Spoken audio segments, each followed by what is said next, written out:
Welcome to the Mad Ones. I'm your guys. It's growing back. You can see more hair on my face than you could last week. It's growing back. Host Cam Harless, and at this point, I normally say, and with me as always, Jessica Green. I have an introduction for her when she shows up. But right now, since everything's off kilter, I figure why not just go ahead and bring the main event into the show. So joining me now is the eliminator of the Illuminati, the bane of Bohemian Grove, the betterer of Bernays, the piss and vinegar of the propaganda report, a good friend, a handsome boy, an irreplaceable lover, the most dapper in a black tank, and the funniest guy in Atlanta, Mr. Brad Binkley. Hi. I stand with Ukraine. I'm about to say my laptop, my tank top, I can't find it, so I'm having to improvise here. I think that Russia is responsible. I mean, I would definitely blame Will Smith, I think. It's either Will Smith or Vladimir Putin, but what's the difference, really? So I was going to, the plan was, I was going to, when I introduced you, I would smash into a song as I actually brought you on the screen. Yeah. But I want to play that song anyway. I think you'll love it. So yeah, let's hear it. Let's do it. Let's party. Yeah. Is it working? It's not working. Oh, what the audio's not working. Keep my wife's name out your fucking mouth. Whoa. Will Smith just smacked the shit out of it. Don't mention alopecia or I will beat you up in this theater. Wow. Fuck it up at the Oscars, giving y'all scars if you talk that blah, blah, blah. Dude. Talking shit about my wife, gonna end up in a fight, and I'll stab you with a knife, that's right. Wow. If you mention that Fresh Prince Queen, I'll punch you in the cheek just so everyone can see. Okay. That nobody fucks with me unless they fuck my wife, that's okay with me. I think that's what everybody believes. That's traditional American values right there represented in that song. That whole thing, I think the whole thing was staged, although Will Smith does have a history of slapping people that I guess hug him too long or just do things he doesn't like. There's a video of him going around kind of like just get like a douchebag, just kind of poking a guy like a journalist's face or something. But I've been following the aftermath of that, where Chris Rock's sales are through the roof. He's adding second shows to every city because people want to know what he has to say about the incident. They want to hear his new Will Smith jokes. And then the ratings after that happened. So the ratings were like plummeting throughout the show. Then after that happened and leading up to when Smith came back on, they went up by 500,000. And I just saw a minute ago that they say that they asked him to leave and he refused. Don't they have security? It's like he's trying to take this whole, they're dramatizing the Bel Air. It's like he's trying to embody that, even though he's not actually. Yeah. What a bummer, though, when I found out that Bel Air show was going to be a drama and not funny. You've seen the trailer to it, right? I saw the trailer. Watched the show, but no, of course I didn't watch the show. It's like, let's take this good show and let's take it way too seriously. So that nobody likes it anymore. I'm sure there's people that watch it, but I don't need to see Uncle Phil was already serious. We don't need to see, it's like dramatic music and taking away the funny stuff. I just don't get it. What's funny about that whole situation is I have a lot of people in my sphere who's like, oh, that was just a plant so that you would talk about the Oscars. And I'm like, well, sure. Yes. But do I care? Because honestly, I laughed. It was entertaining, and I appreciate the fact that now I can make fun of Will Smith again. Right. Did you see who's the guy who hosted last year, the British guy? What's his name? Ricky Gervais. Yeah, Ricky Gervais tweeted out an alopecia joke in response to it. He tweeted out a video clip from, I think it was the British office, of him saying that the husband's not happy because his wife has alopecia or something like that, which is it would suck to have alopecia. I know people that have it, and Chris Rock says he didn't know, but again, I think the whole thing was staged. So I think that it looked like a staged. I've done theatrical combat before, and that looked like sometimes a lot of people say you don't actually want to touch people. So that you walk up to the person exactly like Will Smith did. So you kind of shield people so they can't see it all the way clear. And then to make the noise, you smack your chest. He didn't do that. And that's not what we used to do. Other techniques people use, they actually hit people, but they just do it with kind of like the tips of the fingers. And that's what it looks like Will Smith did. Yeah. Well, Deadshot did to me. What I love about it is all the jokes I got to make at Will Smith's expense. because like I had a couple I thought that were just bangers on Twitter. I don't get the love I deserve, Brad. The first one was well, Will Smith is about to get the pegging of his life tonight, and Hell yeah. and then my favorite one though was so you're trying to tell me that chattel slavery was abolished in America, then explain to me why Will is still with Jada. Yeah. I think that one's good, but it's heady. It's heady. People gotta It think through that one. I Yeah, like so the Jada thinkers. Smith, you've seen the Nutty Professor, right? Yeah. Movie. When he fought Dave Chappelle. Yeah, so this isn't the first time that her date at a show has gone on stage and physically assaulted an offensive comedian. I mean, it's like they took it from that and they kind of dramatized it a little bit more. Speaking of, you do comedy. You've done stand-up. Mm-hmm. Have you ever told an offensive joke and then someone came up and slapped you? No, but I have staged something that was not too unlike. Well, it wasn't the fucking Oscars with a bunch of Hollywood people there. It was so. There's a guy I used to do improv with who he walked with a cane. I don't know what it is that he has, but he has a disability. And Yeah. I told a joke, and I'm not going to tell the whole joke, but basically I make fun of ITT Tech and I talk about how all their parking spots are handicapped. It's just I mock ITT Tech for like a couple of minutes. And so he starts like heckling me, this guy does, from the crowd. And I know the guy. We've done it. We do improv together, but the other comedians there and the audience don't know that I know him. And so he heckles me and he's just messing with me, but everybody else thinks it's serious.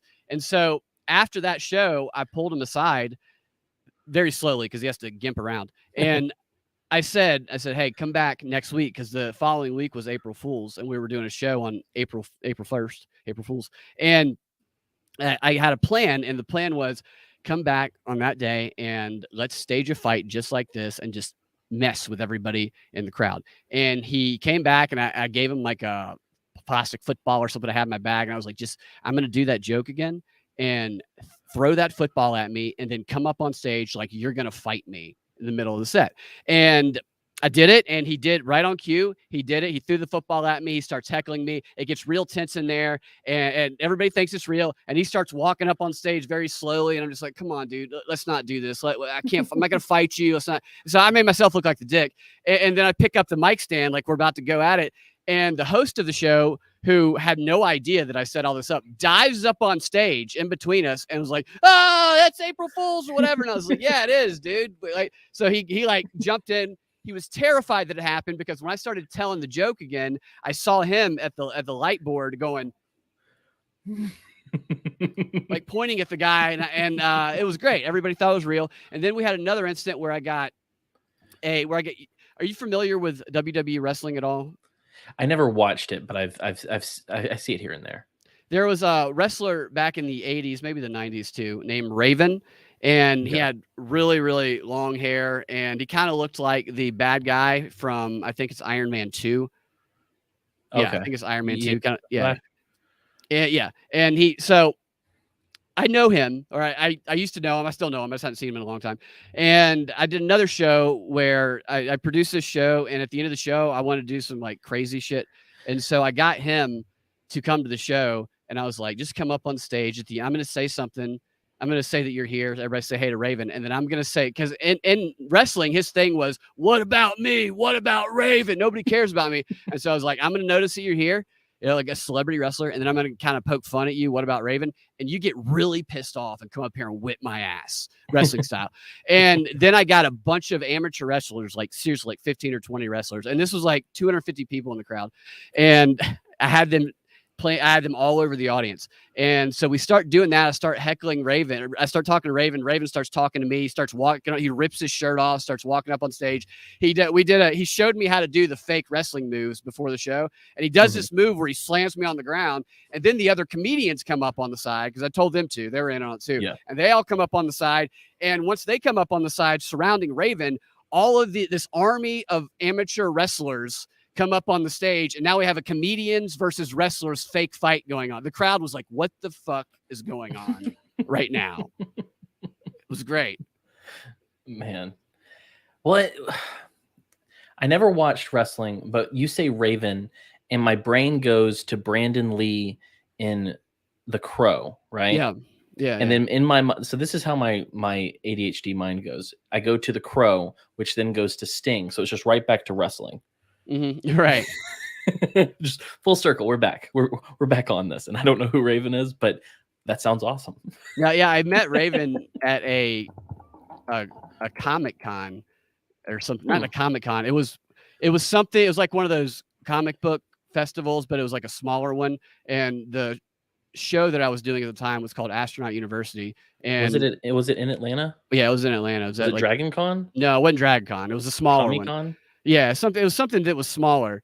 And he was there doing something. I don't even remember how we got to talking, but we got to talking, and we ended up. I knew somebody who I introduced him to. Ended up doing some sort of show based on Raven for a little while, and after that, he was like super cool. He was like, he's a really cool guy, but he's terrifying, absolutely terrifying if you just meet him. But he's like a super sweet guy.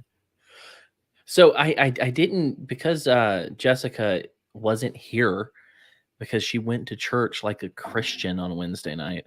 You know, I had to pray for Vladimir Zelensky. Is his name? Isn't it very close to Vladimir too? Well, they were calling him Vladimir in the news, and then they started pronouncing it, I guess, more like it's spelled, and they started saying Vladimir. They started emphasizing maybe they want to differentiate between Putin. But since she wasn't here, I didn't do my little spiel about, this is blah, blah, blah here. This is brought to you by. So let me do that real quick. Let's go for it.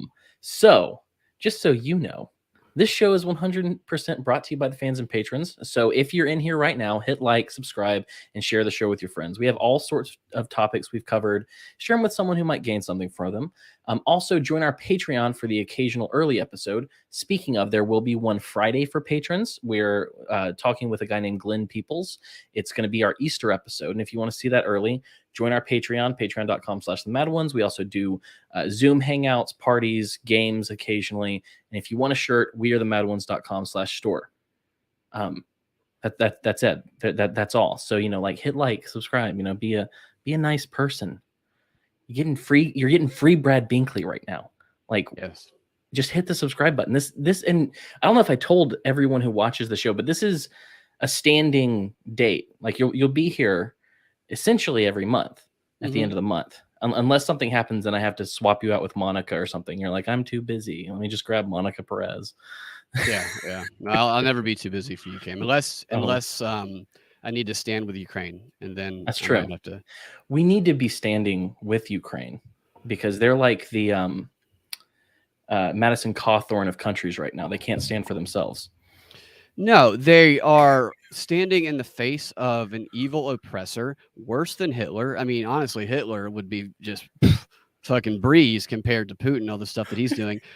He's personally murdered, Putin has, I think, 400,000 babies right out of the womb. He waits till they are born, slits their throat, and then he has assassins go after Zelensky. Zelensky has survived at least 3,000 or 4,000 assassination attempts. I don't know how he does it. The man is the man's an inspiration, and I just try to do everything I do now. I just say, what would ZD do? But here, let me ask you, whatever his name is. I don't ZD, Vladimir VZ. That's who it is. Here's the question though. When they inevitably make the movie, are you willing to play Zelensky in the film? You're getting me hot and bothered right now. Sean Penn will have to fight me to the death for that role. I hear Jeremy Renner is who everyone wants. That Jeremy Renner kind of looks like him, so that would be a good role casting there, although the movie is probably going to be the most vomit-inducing thing that you've ever seen. It's such a joke. He wears the green shirt every time, and they purposely have his lighting bad, like he's in a bunker. I know there are people that exist that believe he's in a bunker, but I want to meet these people because he's not in a fucking bunker. Okay, he's not surviving assassination attempts every 15 minutes. It's ridiculous to think that the guy is in front of a green screen. And he's an actor. Yeah. His television show crew and production moved from the show to the government. Yep. Did you see, who was it? Is his name Adam Schiff, the gold guy? Is that the one from California? He's like the libertarian gold guy. I think it's I don't Adam know. Schiff. Yeah, I'm not sure. I know his dad's name is Irwin, but I'm pretty sure it's Adam Schiff. But he got on there after Zelensky talked to the UN and to the United States Senate or something, or House of Representatives, I don't know, Congress. And he was like, he wasn't wearing a suit. He was disrespecting the United States. And I'm like, no, you're missing the point. Like, you're right. That's that not he the wasn't disrespect, wearing a right? suit. Absolutely, yeah. The point is he's wearing that because all the people he's talking to want to do what he wants them to do.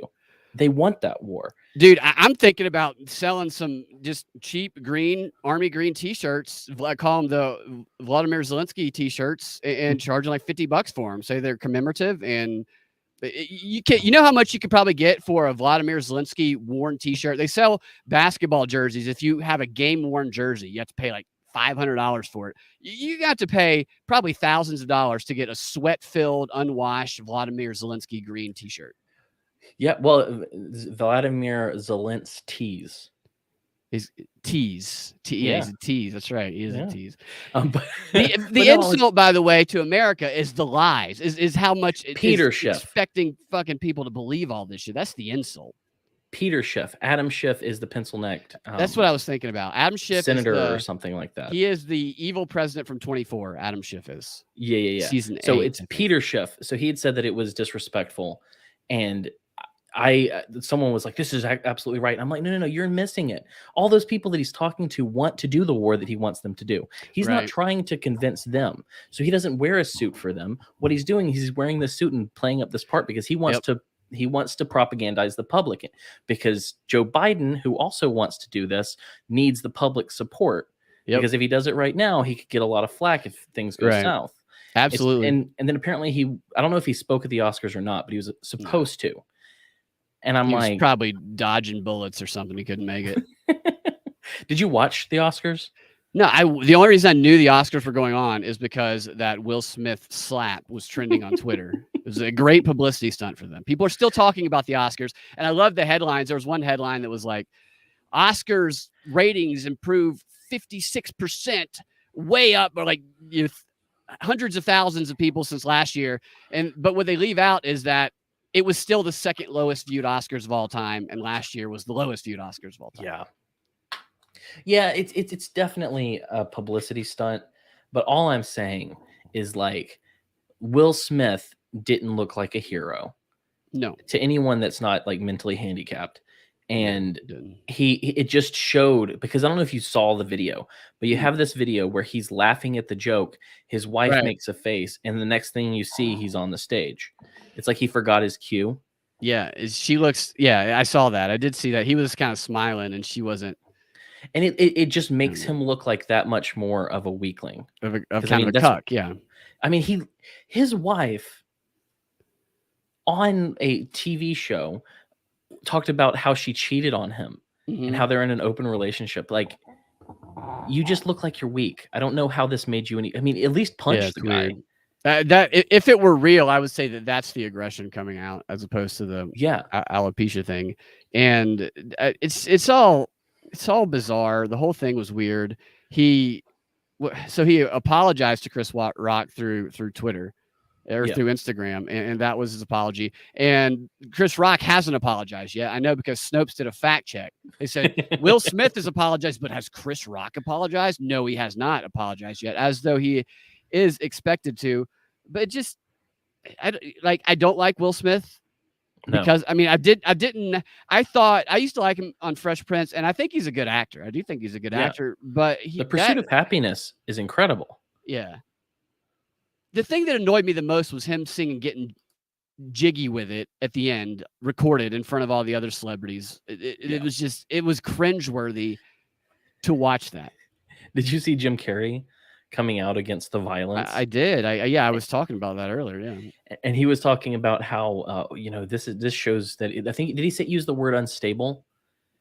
Him and I keep forgetting that guy's name. Zoe Kravitz, I think, said something too. Yeah, she also said something, and Charlemagne the God, the radio host, also said something about how there's something sick inside of Will Smith, and Jim Carrey kind of alluded to that as well. Well, and it's like what's hilarious about that is people are like, wow, Jim Carrey really said something good. And I'm like, Right. all he did was just kind of prove the point that all this is the Oscars are just parading our elite mentally ill in front of the country Yeah. and just giving them awards for playing pretend. And it's like calling him unstable is insane coming out of Jim Carrey's mouth. I know. Right. Yeah. I think it's supposed to, they want to highlight mental instability issues. Probably. It's probably part of it. And I think they might also be highlighting the shift to the influencer celebrity, the Hollywood celebrity losing its power, shifting towards the power going to the influencer celebrity. Because there's been a lot of talk about that in World Economic Forum discussions and stuff like that. Is that power shift? And something else about Will Smith that I have a joke. I have a joke for you. So you can go into a theater and make a joke in front of 100 people. Yeah. 99 people won't hit you because of the joke you made, but one will. Yeah. Will Smith, one will. Yeah. It's great. I mean, I'm a takes a second. That's good. I like jokes like genius. That. That's good. I like that. I mean, I've said it and I realized it. I like that kind of joke right there. A little wordplay. I did have an incident one time, probably about 10 years ago at this point, where there was a comedian who came into town, and the theater that I worked at, we used to have touring headliners would come in and they would do shows for free because we didn't require them to do their set list. And a lot of comedians that go to the same places and the places just want to hear the stuff they do every single night. We didn't care about that. So we were fortunate enough, and the owner was super cool. So we would get some pretty big names to do our 1 a.m. show, and it was free for the audience. And it was always packed out, standing room only, because they would get to see these touring comedians do new material, try new stuff. And this guy came in one time, and I thought he was all right. I wasn't like a huge fan, but like I was teaching a class at that time, a stand-up class. And one of my students, he is super shy guy, like super shy, but super funny. Guy was hilarious, but he was just very, very shy. But he really liked this comedian. And he was excited to see him. And so we're at the show. I actually hosted the show before it. So yeah, so I had already interacted with the comedian before. So we were familiar with each other, but he's doing his set. And the audience is thin, and he's not doing well. He's trying stuff, but he's not doing well. He's not getting laughs. So he does something that people do sometimes, and he finds the closest person in front of him, and he starts picking on him and starts making fun of an audience member, unprovoked. If it's provoked, if the audience member is being a dick, then it's fine.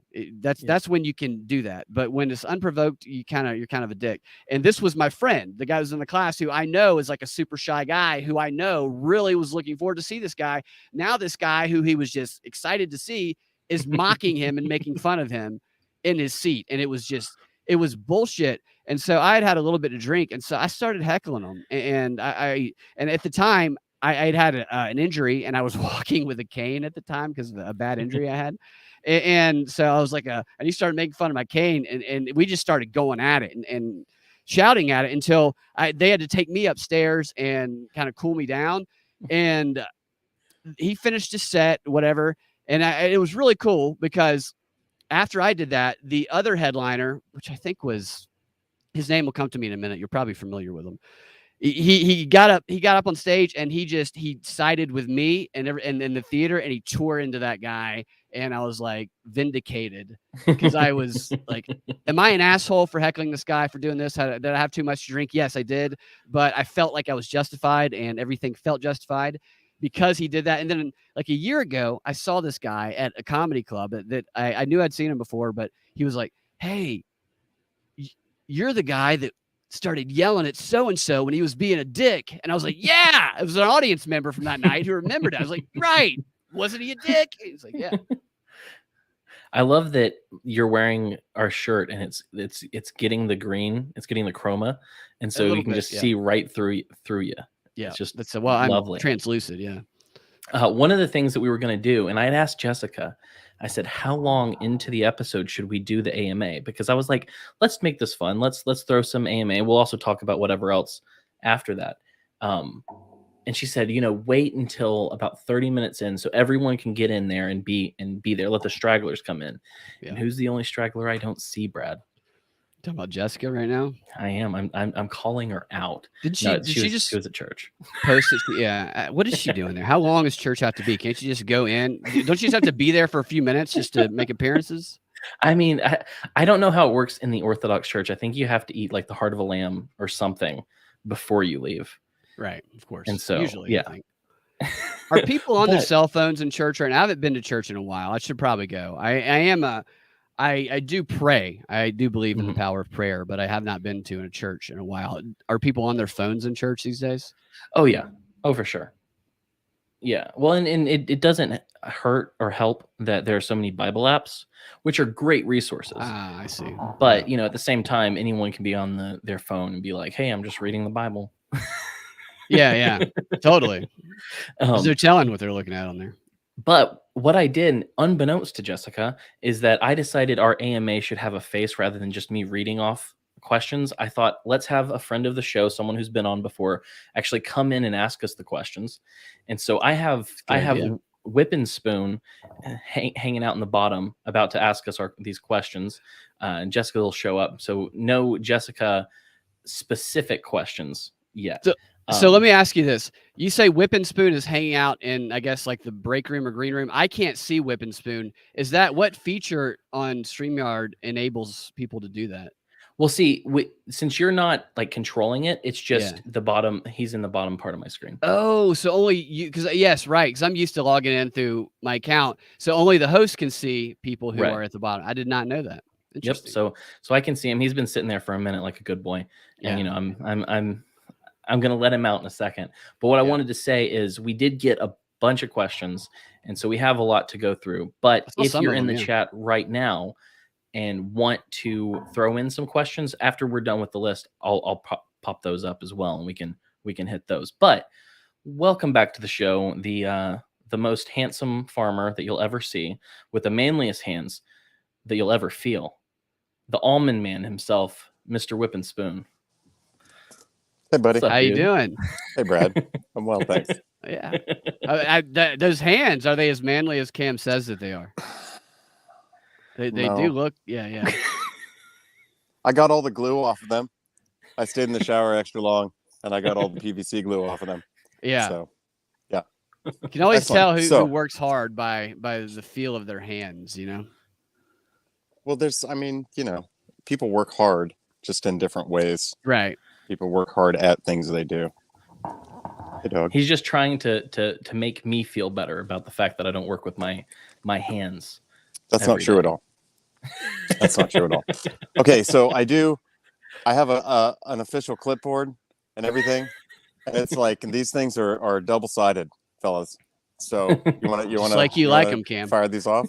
Yeah, let's Cam likes them thick and double-sided. Wow. All right, so starting off from Sir Tim of the Tunnels. You managed to evade the Swiss Guard and break into the Vatican archives. What are you grabbing before Il Papa is any the wiser? Oh, wow.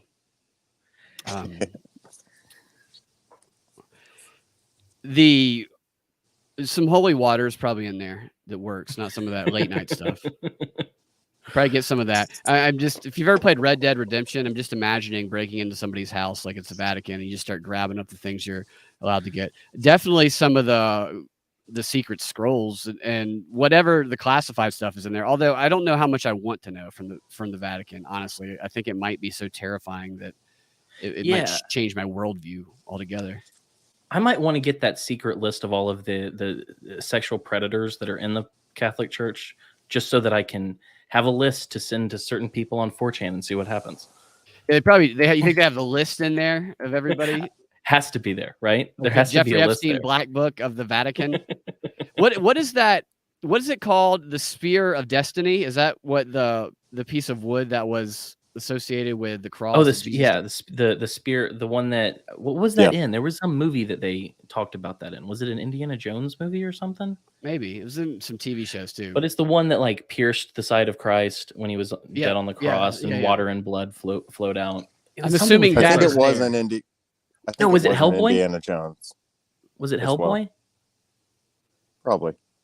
Yeah. Yes, it was something to do with Nazis. Definitely Nazis and blood magic, whatever it was. Yeah. If I'm getting in there for real, though, I'm looking for that sheet of paper that the one Pope found that said, by the way, the Templars didn't do any of that shit, and Yeah. they're innocent. That one piece of paper that he found before they closed down the library. Yeah. That's the one thing I want, and then I'd find the nearest Templar. Yeah. Don't they say that the Vatican is like the most secure place on the planet? Most secure nation, I think. Right. So Kamala Harris, you guys might be familiar with Kamala Harris. Is the story about her that links her to the Knights Templar? Is that the porn star? Kamala Harris? No. She might be. I don't know what she does. Or wrestler. Yeah. Porn star, wrestler, vice president that we occasionally see nowadays. But there's a story about her. I'll make it quick because I know I've told it before. From 2015, when she was the California Attorney General, and there was a guy who worked for her named Brandon Keel, who got arrested with two of his friends. There was 3 of them were arrested, and they got arrested for impersonating police officers. And what they were doing was they were putting on fake police uniforms, going to precincts around California. They were calling up sheriffs. They were using his badge, the fact that he worked in Kamala's office, and they were using that to get meetings with all of these sheriffs at these precincts. Now, in the aftermath, Kamala said her team, the only statement I've ever seen made about this, said that she didn't really work with him. He was just a low-level staffer. That is not true. He was worked right underneath her, and he was personally thanked by her in her report on truancy for the special assignment that he did for that. So he had a pretty big role, it seemed like. Well, they were going to these precincts and they were telling these police chiefs that they were Knights Templars. They were descendants of the original Knights Templars, and they were like from the Fraternal Order of Police or something, and that they were there to exercise their jurisdiction, and that they would be exercising jurisdiction over 33 states and all of Mexico, and they just wanted to go ahead and coordinate so that they could give out orders to all of them.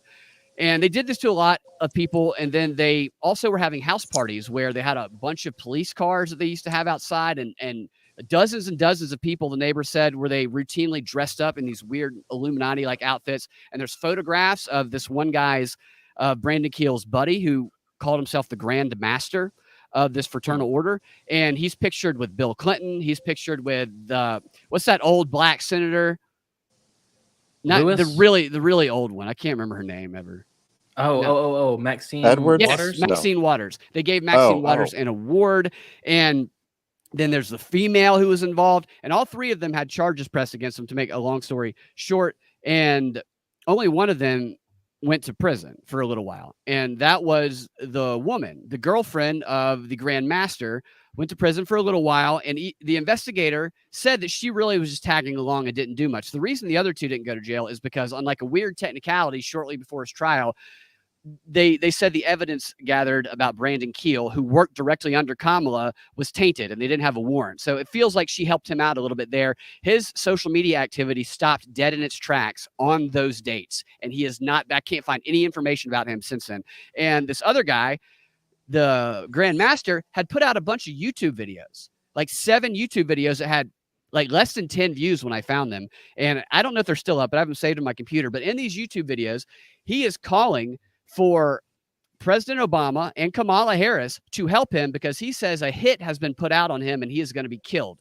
Well, the day before his trial, he dropped dead of a blood clot or something like that. And he died the day before he was going to be tried. And that's the story of that. And nobody's ever mentioned that about her Knights Templar. And I don't believe it's actually Knights Templar.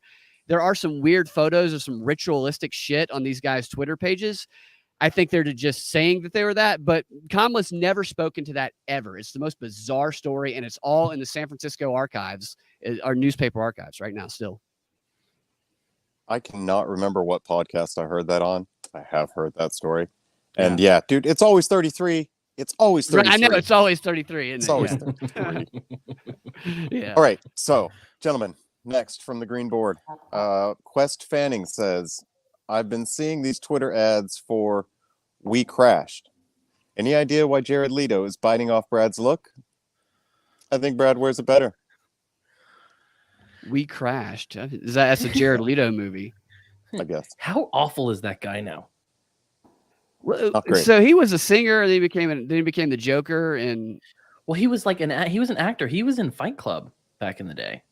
Is he the Whoa. guy who bought that military base house I don't know about that. at the end of that but- canyon? Which canyon? Was it Laurel Canyon? Yeah, dude, that's the military base at the end of Laurel Canyon where they made all the propaganda films that fucking Jimmy Stewart and all those people starred in. Ronald Oh. Reagan starred in so many fucking propaganda films. that's Sorry kind for of the cool that he language. bought that studio. Unless he's going to start making the propaganda films again. Yeah. He was It's also a an military American base, Psycho. but yeah, I mean, So yeah, he was an actor, and then he did 30 Seconds to Mars, and was the front man for that. And then he became the worst Joker that ever existed. I'll fight you over that one. Who's worse? Oh wait, do you think Nicholson is worse? The newest Joker, is he the worst one? I haven't seen the newest one, but Well, I have seen a clip from the newest one, and it looks like he's doing a bad, Yeah. what's his name? Bad Ledger? Yeah, a bad Yeah. Ledger impression. And so, like, I don't know. I can't count him yet. It didn't look good. But who's worse than Leto, in your opinion? What?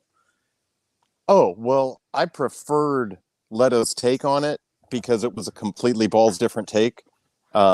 Then I preferred Nicholson's take on it for sure. Yeah, I'll be honest with you. Like, I Like, loved no one those can touch movies Cesar when I was a Romero. kid. Right.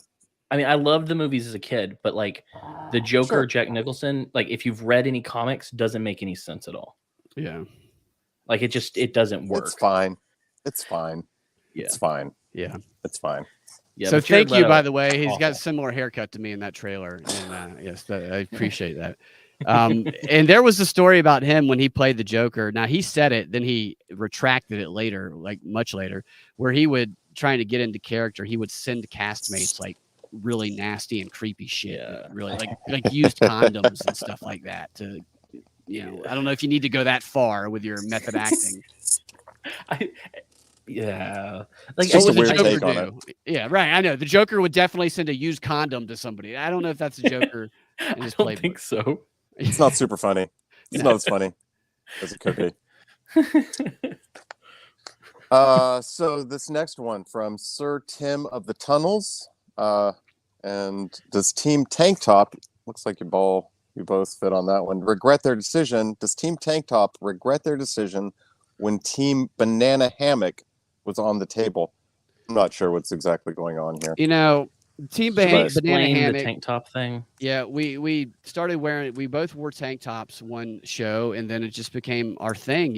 As with our bromance that we were going to wear tank tops each time. And did we discuss Team Banana Hammock? We did. Of course, we discussed that. But since I don't talk out of my urethra, it's it harder doesn't to make anyway. much sense. Right. Yeah. And the camera would have to be back way too far. And it's So it is a missed Go for the- opportunity. Impractical. Go for the angle. Oh, You'll my get God. it, you'll There get you it, go. you'll get There it. you go. Are you in California? Yes. Yeah. It's just a beautiful farm. At least what I see anyway. That's just a lemon tree. It's a but beautiful yeah. lemon tree.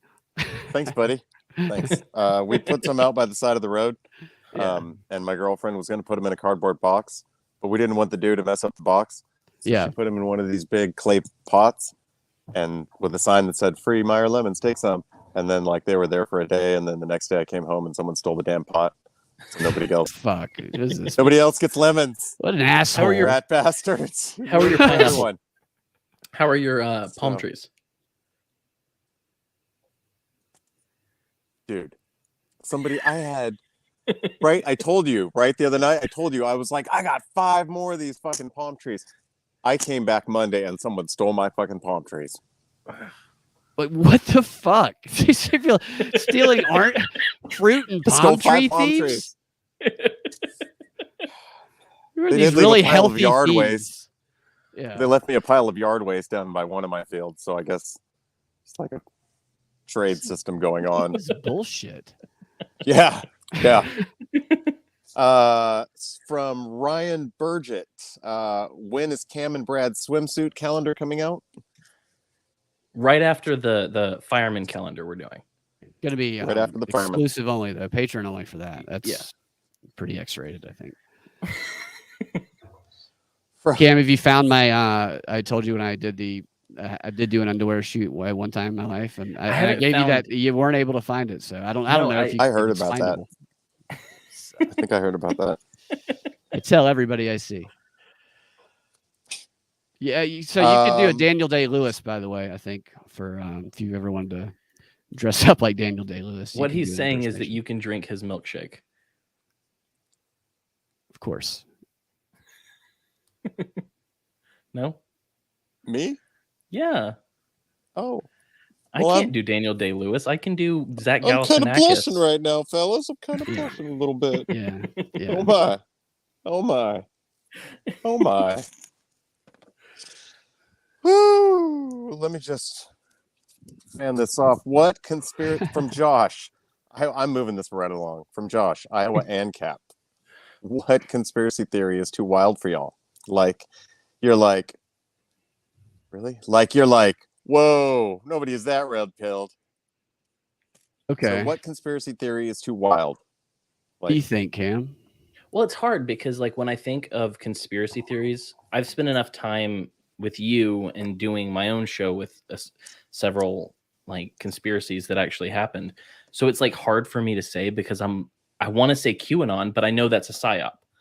Right. You know, so it's hard to kind of delineate. Like, I don't buy the whole moon landing story. And so it's not like I have any crazy conspiracy theories that I go after anyway, but yeah, you know, the more that I research conspiracy theories and kind of the origin behind some of them, as crazy as they seemed at first, the more I learn about what the basis of them is, the more I'm like, oh, maybe this isn't as wild as I thought. And the first time that happened would be with David Icke's lizard people theory. And on the surface, you hear that and you just like, that's fucking crazy.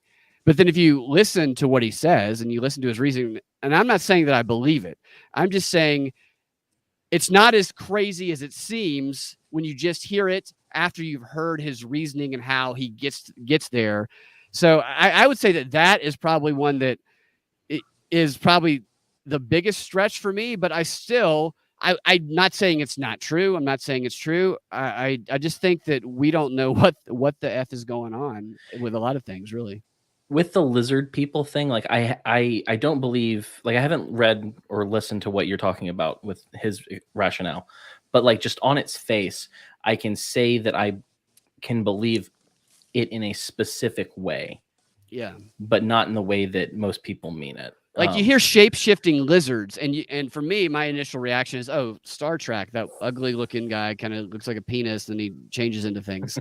That's what I thought. I was like, that is definitely crazy. But then that's not actually what his theory is. It's not like that. It's a lot different than that, and I can't even explain it, to be honest with you. So I think that for me, the ones that I would say I don't give much thought to is the best way to answer that, I think, is, you know, I think that questioning the propaganda from World War II is interesting, but I do believe the Holocaust happened. Right. Right. I can't tell you stark numbers. I think that there is probably some weird accounting going on due to propaganda purposes, but I can't get behind denying the Holocaust, and flat Earth is a bridge too far for me. Yeah. Because I think, and it's a psyop as well, I think that the flat Earth thing was kind of instituted by the CIA or someone to have something to point to call anyone who believes any conspiracy theory crazy.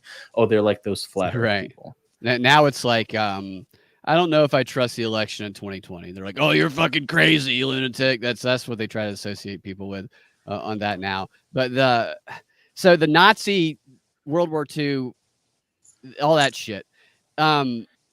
So World War I, there were so many lies, so much propaganda that the country kind of woke up after World War I to where there was an institute for propaganda analysis. It was sending pamphlets and stuff around, and they were trying to implement all these measures in schools to try and help kids better recognize propaganda. Although thinking back on that now, because they're doing the same thing now, and the stuff they're doing now isn't helping kids recognize propaganda. It's making kids think they recognize propaganda and thus making them numb to it and completely unaware of it.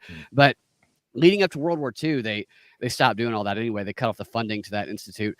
But it was in part, this is what history says anyway, the fact that so many people had grown skeptical of the atrocity stories that they recycled over and over again. And you can see it in Edward Bernays' books and Harold Laswell, all these books that were written in the aftermath of World War I that they gleefully talk about how they're made up propaganda stories that have been being told over and over again for the past 500 years are still working. And we're actually hearing some of these same stories now today about the Ukraine thing. But all of that made people not believe what was going on in World War II. This is what they say, and thus gave Hitler a shield to perform atrocities because people didn't believe that they occurred. So that's kind of a challenge of where we are right now, I think. Well, yeah, and I think that what I'm talking about in particular is I saw a tweet the other day where someone said, what's the number that people always use for how many died in the Holocaust? It was 6 million Jews. That's what you've heard like forever, right? Or at least my whole life, you heard 6 million. And then I saw Seth Rogen arguing with a woman that she was a Holocaust denier because there were actually 7 million Jews that were killed in the Holocaust. And I'm like, okay, so I'm seeing the number inflate in front of my eyes. And so I just can't say I believe this number absolutely is all I'm saying. But that denying it, I think, is dumb as hell. He's calling somebody a Holocaust denier for saying 6 million instead of 7 million died. Yes. Yes. That is insane. Right. Nobody, he doesn't know the number. Did he count the bodies himself? He counted the shoes. Jesus. But no, that's what I mean. It's like it with recent days, because I've heard some people say 5 million. I've heard some people say 6 million. I've heard people say 7 million. So I'm just like, why is this a big fish situation? I wonder what the actual number is. Like, is there some substantiated number out there? And is it, I'm not saying it's lower or higher or anything. I'm just saying I can't trust this accounting because I keep hearing different accounts every time someone officially talks about it, except for Seth Rogen. He's just a evil asshole. Seth Rogen is insufferable. And when he threw James Franco under the bus, I don't know if you know about that. Yeah. James Franco got accused of harassment or having sex with the students, which I'm sure he had. That's probably why he was teaching acting, is to do that, I guess. I don't know. But the accusations against him, Seth Rogen just right away, it's like his best friend. It just throws him under the bus as though he didn't know that was going on. As if he didn't enable As though he wasn't there. Yes, like how many of those times? Look at all of his movies. All of his movies are about like stuff like that. 100%. Yeah, his career's built. But yeah, I don't mean to sound like I'm a Holocaust denier. I'm saying it's stupid to be a Holocaust denier. It's just when you see these numbers inflate, you're like, "What's the real number?" Is my only question. It's like, why is it changing? Tell me the truth. Yeah, I just wish we weren't going through another one right now with all those poor things happening to Zelensky. Okay. And I sent you this picture the other day, Brad. I texted you this picture. There's this viral video of Ukrainians not dismantling. What's the word? It's a bomb. They were defusing a bomb, and they just had some water, and they were pulling the warhead out. And I was watching it, and everyone was talking about how cool it is. Look what they were able to do, blah, blah, blah. And I'm just like, why is there a towel conveniently located over the part of the bomb that would show what country it's from, its make, its model, etc.? It's very cold. It's cold in Ukraine, and you don't want to defuse a bomb and let it sit there in the freezing cold like that. Right. You want the bomb to be warm. If you're cold, they're cold. Yeah. Yeah. It's like a little hand wash towel is what it looked like. My wildest red pill is that Q was a time traveling AI. Oh, that's a good one. Then got twisted into malinformation, disinformation. That's my favorite one. My favorite current one. I almost forgot about the time traveler who ran for president in 2016. Andrew Bassani, I think was his name. Are you guys familiar with him? Guy. Yeah, I used to watch some of his stuff, and he was like, I met Obama on Mars back in the 60s or something like that, and he was predicting. I was hoping he was telling the truth, honestly. I was rooting for him. Hi, guys. Hi, how was church? It was fine. The heart of the lamb was good. Good. We don't eat lamb hearts, by the way. Right. It's Really? Oh my actually gosh. They're I made delicious. I made an Orthodox joke that she got. Yeah. Though. Yeah. No, we were in the car on the way home, and Evan is like, Kevin is running red lights to try to get me to the podcast on time. So we broke the law to be here. And a cop pulled in behind us like the last mile and was following us really closely. And I'm like, we're about to get pulled over. But luckily he didn't. So here we are. Wow.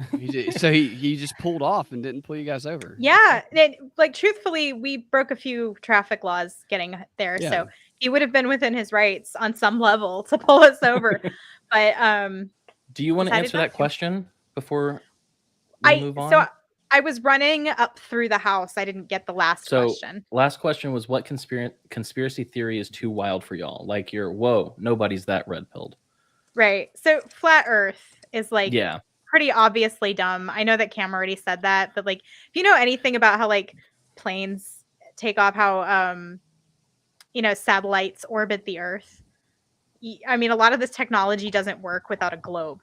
And then also, why is every other object in space a sphere and we're not? That makes no sense. Like, just on like a logical level, that every other object you observe through a telescope is a sphere. No, But- according to that theory, all of those objects are celestial bodies, not necessarily spheres. But I do want to tell you about my favorite flat Earth experience. We were drinking with some friends across town, and she was very drunkenly trying to convince me of flat Earth. And the reason that she believes that the Earth is flat and it's under a dome is because when the atom bombs exploded, the mushroom cloud went up and then fell over in the shape of a dome. And so because of the way that the mushroom cloud is shaped, this is why she believed that we were a flat Earth covered by a dome. So that was my favorite explanation for flat Earth. Very interesting. Yeah. My husband is a physicist, and so watching his expression while listening to this explanation was probably the most fun thing I did that week. So What does he do as a physicist? well, he's a solid state Physics. physicist, so he works in the industry. Yeah. But yeah, he's not like he doesn't work for like the Jet Propulsion Laboratory or anything like that. Yeah. Yeah. He's not a DARPA right now. No.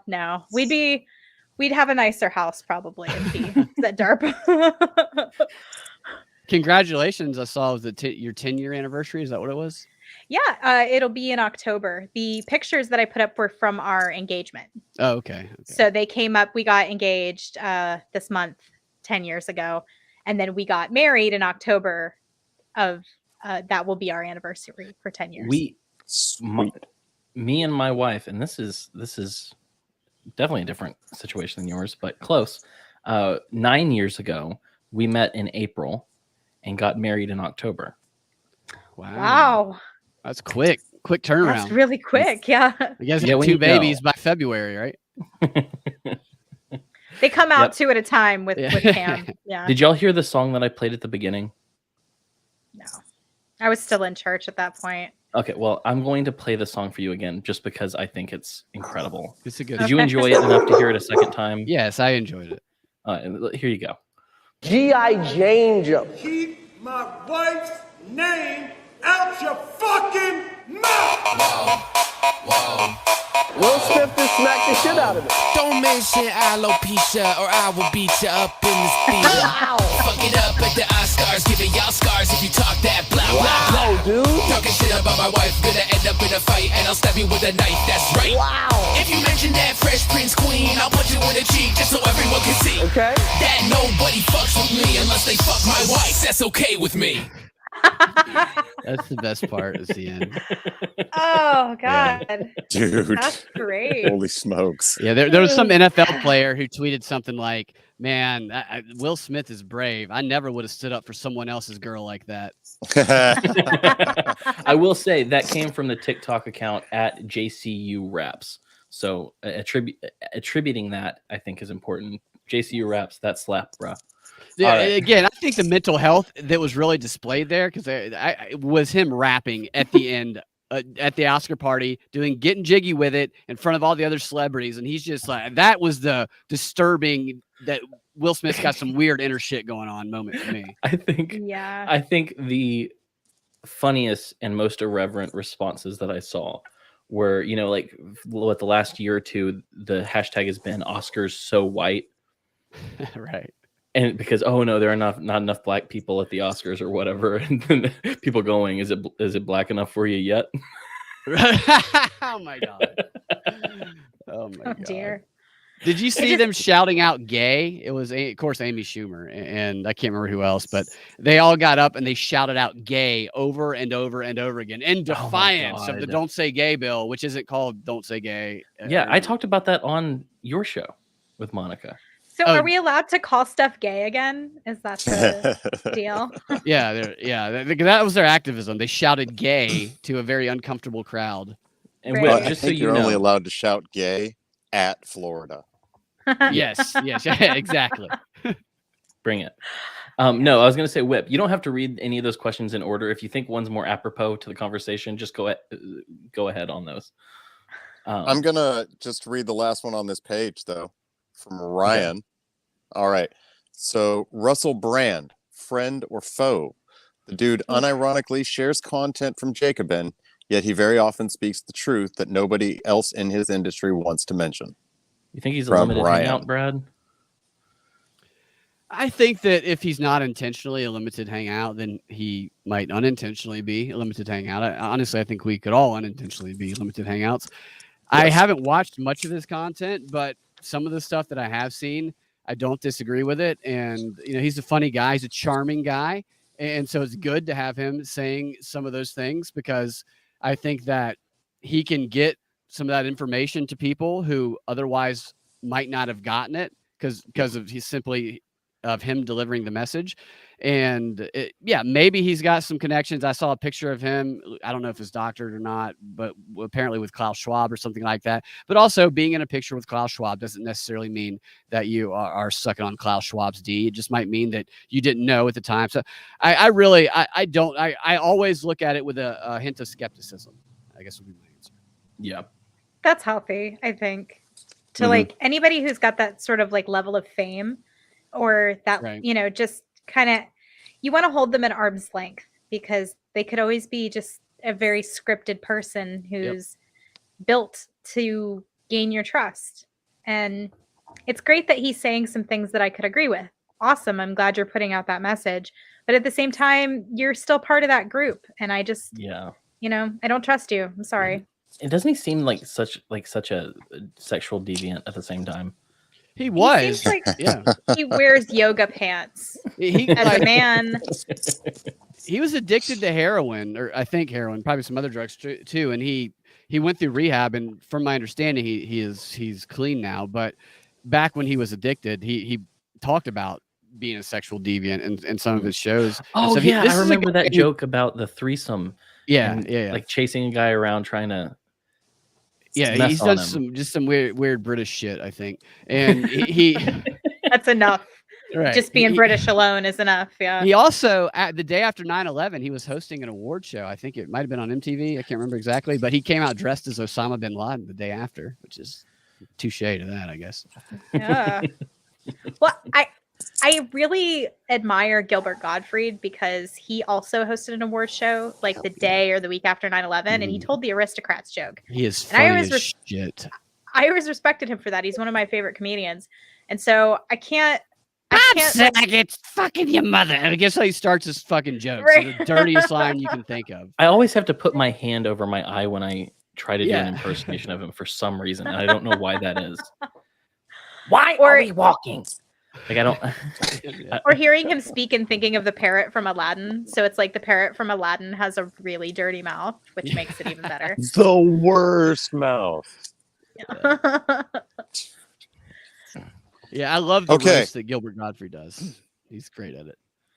I have a meme saved of Gilbert Godfrey, the one line from the Bob Saget roast when Bob Saget raped and killed a girl and left her body in a ditch. Yes, I sometime remember in the that. early 90s, dude. And it's just like, all right, well, I'm gonna back that one up. It's Yeah, just pause. fucking. He goes so. I love it. He finds the line and he's like, I'm gonna blow the fucking line up. He doesn't care. To the point of discomfort. Right. I love those roasts, man. They don't give a shit. Have you seen the Aristocrat movie? No. Yeah. So Bob Saget, what I knew of him was what a lot of people knew of him as the host of America's Funniest Home Videos and of the dad from the Full show. House. Yeah, Full House. And then I saw the Aristocrats movie. I think it was maybe 2005 or something like that, or 6. And boy, does that change your perception of him. And he is absolutely a dirty comic. He is he was one of the filthiest comics, which I'm a fan of. If somebody's a filthy comic and that's their thing, I'm cool with that. Like, cause I think it's fun for people to cross that line, and there's audiences for that too. And the joke that Bob Saget told on that is so uncomfortably dirty that I is a level of respect that I had for Bob Saget for just going. He did. What's the TikTok trend where it's like, we understood the assignment. Bob Saget understood the assignment when it comes to making it the dirtiest joke in the world. So if you haven't seen it, watch it, but be ready. It's pretty X-rated. And you guys are familiar with the concept of the Aristocrats joke, right? Thank you, Jessica. Okay. That's a great point. yeah. Yeah, just to make sure we're all like on the same page. Because some people, you talk about the Aristocrats joke and they're like, what does that mean? Is that the Disney movie with the cats? And I'm like, oh, no, I'm about to ruin your day. Yes. Yes, Bob Saget's retelling of the movie Aristocrats is well worth hearing. Yes. Right. Bring your kids. Yeah. Is anybody Question? going to be mad if I go get a beer real quick? No. A little bit. Okay, I'll be right back. All right. Cool. Then I will save that question I was going to ask, and I will ask one from Whitey Hotep. Do you think they are getting ready to sell Biden out by using Hunter's shit? I think it's a possibility. When the Hunter stuff came out initially, I speculated about that. I'm like, why is it still there? They can hold it. And perhaps there was a lot of things that they could use to kind of out either Kamala or Joe. One of them for Kamala, I thought was maybe that Knights Templar thing I was talking about a moment ago. And I definitely think that if they want to get rid of Joe or have a reason to, then you always got the Hunter Biden thing in your back pocket. There's also the idea that by putting light on it and shedding light on it and having an investigation into it, that you can exonerate him and you can bury it and say, well, we investigated and he's perfectly fine. Oh. I kind of feel like it's a shot across the bow. I feel like it's just like, hey, you don't get off point. Yeah. To Joe, they're giving him a message. Yeah. Keep in line. I feel like they're trying to tidy it up, clean it up a little bit. Yeah, I love how compartmentalized people are about that.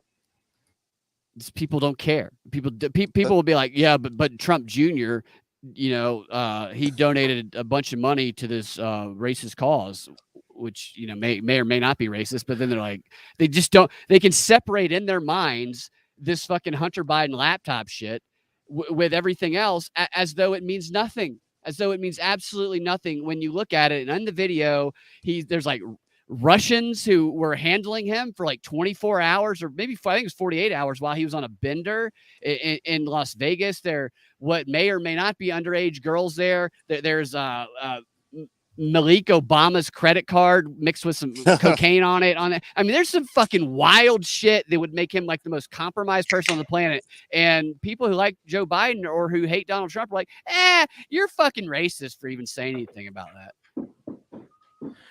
Are you drinking a lager? Yes. And I'm sitting here drinking an IPA? Like, how dare you? We had this week-long thing in the group chat where they would abuse me for liking IPAs. And so I didn't buy this. My husband bought it. But it's I like totally IPA. deserved. And I don't apologize for it because it tastes good. And I have to drink 2 of these where one IPA will do me. So, it's just like not efficient. I wouldn't be drinking an IPA right now if I hadn't walked out to get my mail and my neighbor holds up this He hit case. an IPA. Oh, well, it was like a like a 12-pack, and he goes, "Do you like this shit?" And I said, "Not really." And he hands it to me. He goes, "Well, it's you didn't say no, so you have to deal with this now. This is your problem now." And so now I just have 11. So you're so unappreciative. You're just given free IPA and you like don't even appreciate it. Well, this one's called the Florida Man Double India Pale Ale. so had he had one, or was it an unopened case? No, he had one and then gave me the rest. Yeah. Is that the Cigar City Brewing Yeah, Company? it was a mixture. He goes, and I was like, "Are there other flavors in there?" He goes, "I don't give a shit. I don't want it." So Yeah. they make a beer called High Lie. That's really good. Yeah, I but got it's some like of that in there. 8 or 9% alcohol. So just like be aware when you start drinking them that they will get to you fast. That was my standard when I was in college. It wasn't the taste at all. It was which one has the highest level of alcohol percentage and cost the White cheapest. Imperial Stouts. Sometimes it's about efficiency. And IPA is efficient if you're trying to get hammered. Yes. But, well, it is efficient, but it's not the most efficient. I have a wall of the most efficient right up there. Yeah, that stuff makes me mean though. Whiskey? Whiskey makes me mean. I start like just ripping on you in really uncalled for ways because I think it's funny. Not okay. Yeah. It doesn't matter what the alcohol is made out of. I become a pudding pop and start just loving on Just loving on everybody. Yeah, you do, don't you? It does though. We've seen that in action. Yeah. On So this what's the podcast. question? Well, well, okay. So from Quest, what are your 3 favorite libations, Cam? mine, While we're Okay. right here. of course, I have read this question before, but I put no thought into Sure, it. sure. So like it's hard. So specific brands, Irish whiskey is going to be Redbreast. Bourbon right now, I like Michter's bourbon. And if we're going for beer, I've been really digging on what's that wheat beer? Blue Moon. I'll just smash a Blue Moon. Yeah. Oh, come on, man. You throw an orange in that and tell me it's not good. It is. It can Really be good good. with an orange. It's yeah. fine. It's fine. I'm just saying, like, I'm not a big beer guy, so I added that in for the people who like beer. But I'm like traditionally though, like that's just right now. Like overall, I'm a stout man when it comes to beer. Give me a stout. That's where I'm happiest. But no, I mean, like just give me whiskey, just Irish or American whiskey or some rye, and I'm happy. Yeah, that's pretty much where I am is whiskey. I mean, I have a beer sometimes, but I'm usually I don't happiest want- with whiskey. I don't want Scotch very often though. I mean, I appreciate a smokiness, but I prefer an Irish or a bourbon any day of the week. I won't touch vodka just on the chance that it could be Russian. I don't want to Yeah. have anything to do with it. Because we need to stand with Ukraine. Yes. Yeah. Well, Always. they make vodka in the Ukraine too. I feel For like sure, yeah. my Madison Hawthorne joke was missed earlier. So I'm gonna reword it. Do it again. Reword it. I'm tell it again. gonna reword it in a different That's what way. you got to that's do. more You got to work that understandable. shit out, Again, then you got to do it Yes, again. and Yeah. That way, Yes, that there way, you go. it's not as current, and you don't have to be in the know. Yeah, Ukraine is the FDR of countries that can't stand for themselves. That's good. I get I it. like that. I like It's a that. wheelchair joke. Yeah. So I it's, mean, it you're a was- lot like Smart Chris Rock crowd. now, though. You might as well be beating women, but whatever. I hate that because it engenders this and we were already headed this way, but this really like caps it off. This is the starting pistol for if somebody makes a joke that offends you, you can walk up and hit them. Oh yeah, Like, yeah. He wanted Will Smith spent his entire career not swearing, trying to be the good guy, never doing drugs, just to be the example to kids that when you get pissed off about something, you can hit somebody. Right, and then So way to sit- go. Totally totally. worth it. Fucking rap a bad song afterwards. And there's a video of him on the Arsenio Hall show making fun of people Right. with alopecia. I saw a tweet from a guy who said he was bartending that night, and he said everyone stopped drinking after the slap. Really? It's like, way to kill the party, dude. Yeah, seriously. I don't know if you remember this, but like several years ago, before they cast Henry Cavill as Superman, they wanted to cast Will Smith as Superman, but he said no. But Jeez. they should revisit that now that his wife could play Lex Luthor. There you go. That's fucking- She good. does. She does look when they So cut good. to those shots of That's her. really good. She does look like the true supervillain. In my She opinion. does. She looks like an evil little shit. I Mhm. never really I was never a huge fan of her. Even the Nutty Professor, I know a lot of people thought she was hot. I always thought she was a little bit too tense, and she seemed Doesn't she just mean look to so freaking pretentious that it's yes, stupid? Yeah, she does. mean. Yes. Yes, I she would say seems- mean. Right, she seems mean Yeah. to me. Any other From questions? Ryan, while we're on There we this, go. from Ryan, does Will Smith smacking Chris Rock, is that an example of black on black violence, or does Will Smith count as a privileged white guy now? From Maybe Ryan. now he does. It's a good question, Wow. actually. Well done, We'll see. Ryan. I It guess is- if it were just black on black violence, then the media would have completely ignored it. Right. It is interesting though, because there is a part of blackness that is like a state of grace for these people rather than like reality. Because like, you know, Bill Clinton was black because he played the sax and Saxophone. stuff Yeah, like right. that. What the fuck? But Clarence Thomas was white. Yeah. Because they didn't like him. So it's this weird thing. It's like it's not actually attached to reality. So I would say he's not that just white, he's a representative of racism. I think he's that just- what Yeah. happened though, to answer Ryan's question, is the moment he sissy bitch slapped Chris Rock instead of punched him, he became a white man. He became a French white man. He really did. It was the tip of the fingers. Yes, very much. Should have had one of those Like there hats was on. wrist on it, you know. Yeah, it was staged. Definitely. Jessica, Chris Rock is loving it though. Jessica from Yes. Quest, has Soup Can Argus made the Danish onion champagne soup yet? No, I haven't. I'm so sorry. I do like mushroom soup. Hungarian mushroom soup is really good. It's sour cream based. You guys should try it. Since we're all into Eastern Europe right now, and many people are becoming familiar with Eastern Europe for the first time, Yeah. their cuisine is actually great. Yeah. So, you know, try some of these Russian soups and some of these Well, that's the Ukrainian thing. dishes. They're really good. It doesn't actually have to be great though. It just has to be better than British food. Right. And And it is, It's yeah. not a high you know. standard, yeah. Yeah. I mean, I'll eat Planted anything 20 from acres of Ukraine. beets. Yeah. Yeah, I don't know. There's a lot of food with liquor or not liquor, but like wine cooked into it. I'm not super into wine-based sauces, so that'll What be about something. vodka sauces? I do like vodka sauce. And we were talking about libations. I didn't get to answer one of my favorite drinks right now is actually the Moscow Mule. Which That's a had banger. nothing- I like that. had one. nothing to do with this whole thing. This whole thing started, and I was already into the Moscow Mule, and now I can't find good Russian vodka anywhere, so I'm kind of Well, pissed this off is- about it. This is why you make Yeah. a Kentucky Mule. Kentucky Mule is also good.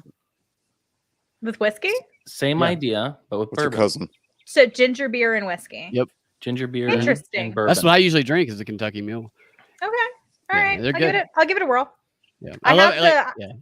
I have the copper mugs. Yeah, the Yeah, kind but they stay so didn't- cold in the cup. So I noticed Yeah. at this restaurant that it's an Irish restaurant where they have Kentucky Mules, and they have a silver cup, and then they have the copper mug. And the copper mug, it tastes normal, but then they bring the same drink out in this silverish cup, and you would think a completely different bartender was working. And that's what I thought initially, but then it happened it's happened every time I've gone there. I think it's the mug that affects the flavor in some way. It's weird. Huh. That's interesting. Before you buy bourbon, Jessica, to Yeah. make one, talk to Okay. me. Because All right. if you go out there and you grab Jack Daniels or Jim Beam, I'm just going to be mad. No, I would never drink Jim Beam. That's awful. Like I love Jim It's- Beam. But Jim Beam is not bad compared to the worst whiskey that I've ever had, the worst bourbon that I've ever had in my entire life was one called Quarter Horse. Okay. And it's like some proprietary bullshit where they age it faster or something. It's terrible. If you ever see a cool bottle with Quarter Horse on it, leave it on the Okay. shelf. All right. But if you want a cheap whiskey that is good and you don't want to spend a lot of money, which I would just tell you to get Buffalo Trace. That's just a good staple whiskey that you should always have in your house. But if you want to get one that's a little cheaper, Wild Turkey 101 is surprisingly great. Okay. Wild Turkey Yeah. wouldn't touch. Not into Wild Turkey. Wild Turkey 101, different Okay. story. Not an Evan Williams fan? I don't think I've had any Evan Williams yet. That's on my list. It's disgusting. It's all on my list. Yeah. And so, you know, one day I'll be able to be like, oh no, don't touch that. No, don't Cam, touch we should that. go on a tour of the distilleries in the South, the whiskey distilleries. I've been to some of them myself. They're awesome. Yeah. That sounds like a lot of Man, fun. We should you guys are we gonna should end up bring making out cameras. if you do that.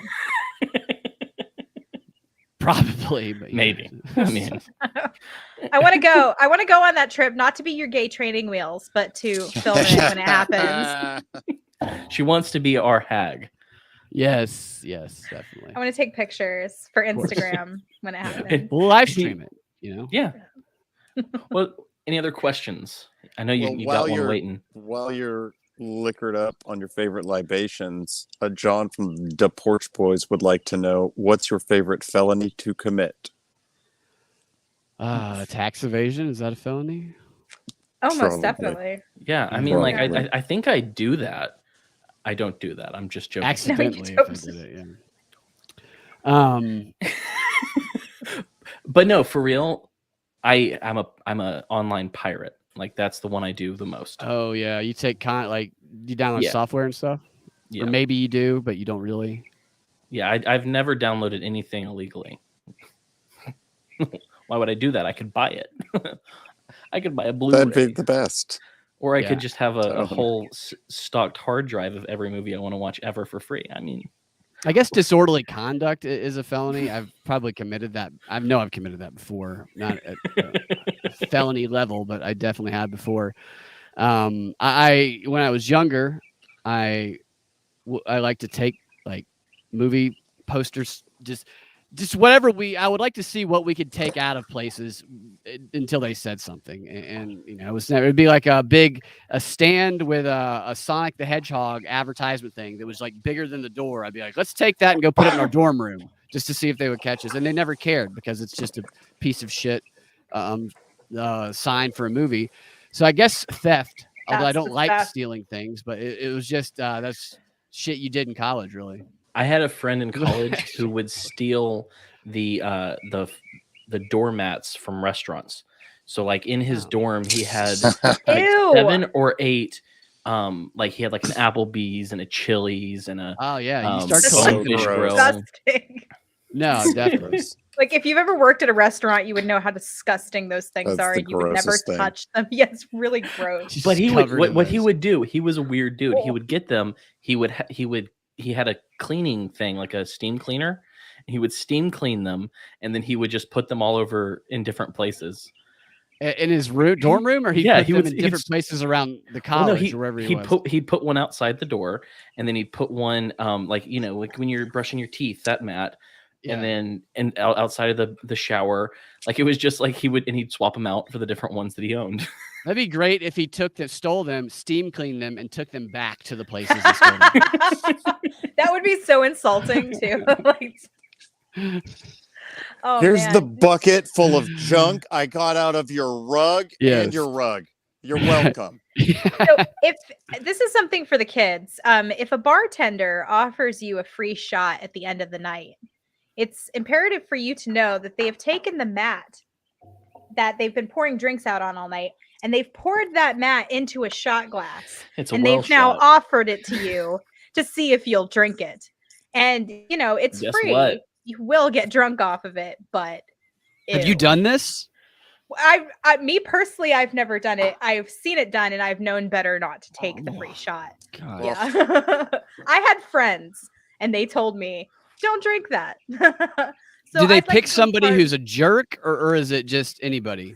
whatever dumb person they think they can get to drink it. And it's disgusting. Like it's literally just a melange of whatever liquors have fallen into the little mat all throughout Yeah. the night. And then they take that and they dump it. And it's not just that, it's whatever was on your hands, it's whatever whatever Cherry crap has fallen Stones. whatever has fallen into there. So if the bartender at the very end of the night before everybody's going home offers you a free shot, just be smart. Be smarter than that. You don't need it. You don't need that it. last one. You probably don't need. You don't need it. No. No. Ew. Yeah. Matte Ew. shots are not good. No. No. Chris Amidon would like to know what's the greatest American band of all time, not solo artist. This is a really hard one. Yeah. There's so many good bands, and your tastes change throughout the years. And there's people who are super music snobs and know a lot about it, and there's people like me who don't know a ton about music, but who obviously music is great, and it's all propaganda also because it's mind control, but it can be good mind control with music. And I'm going to say offhand, probably one of the most stereotypical answers ever. Nothing deep or unique about this, but I love Aerosmith. Okay.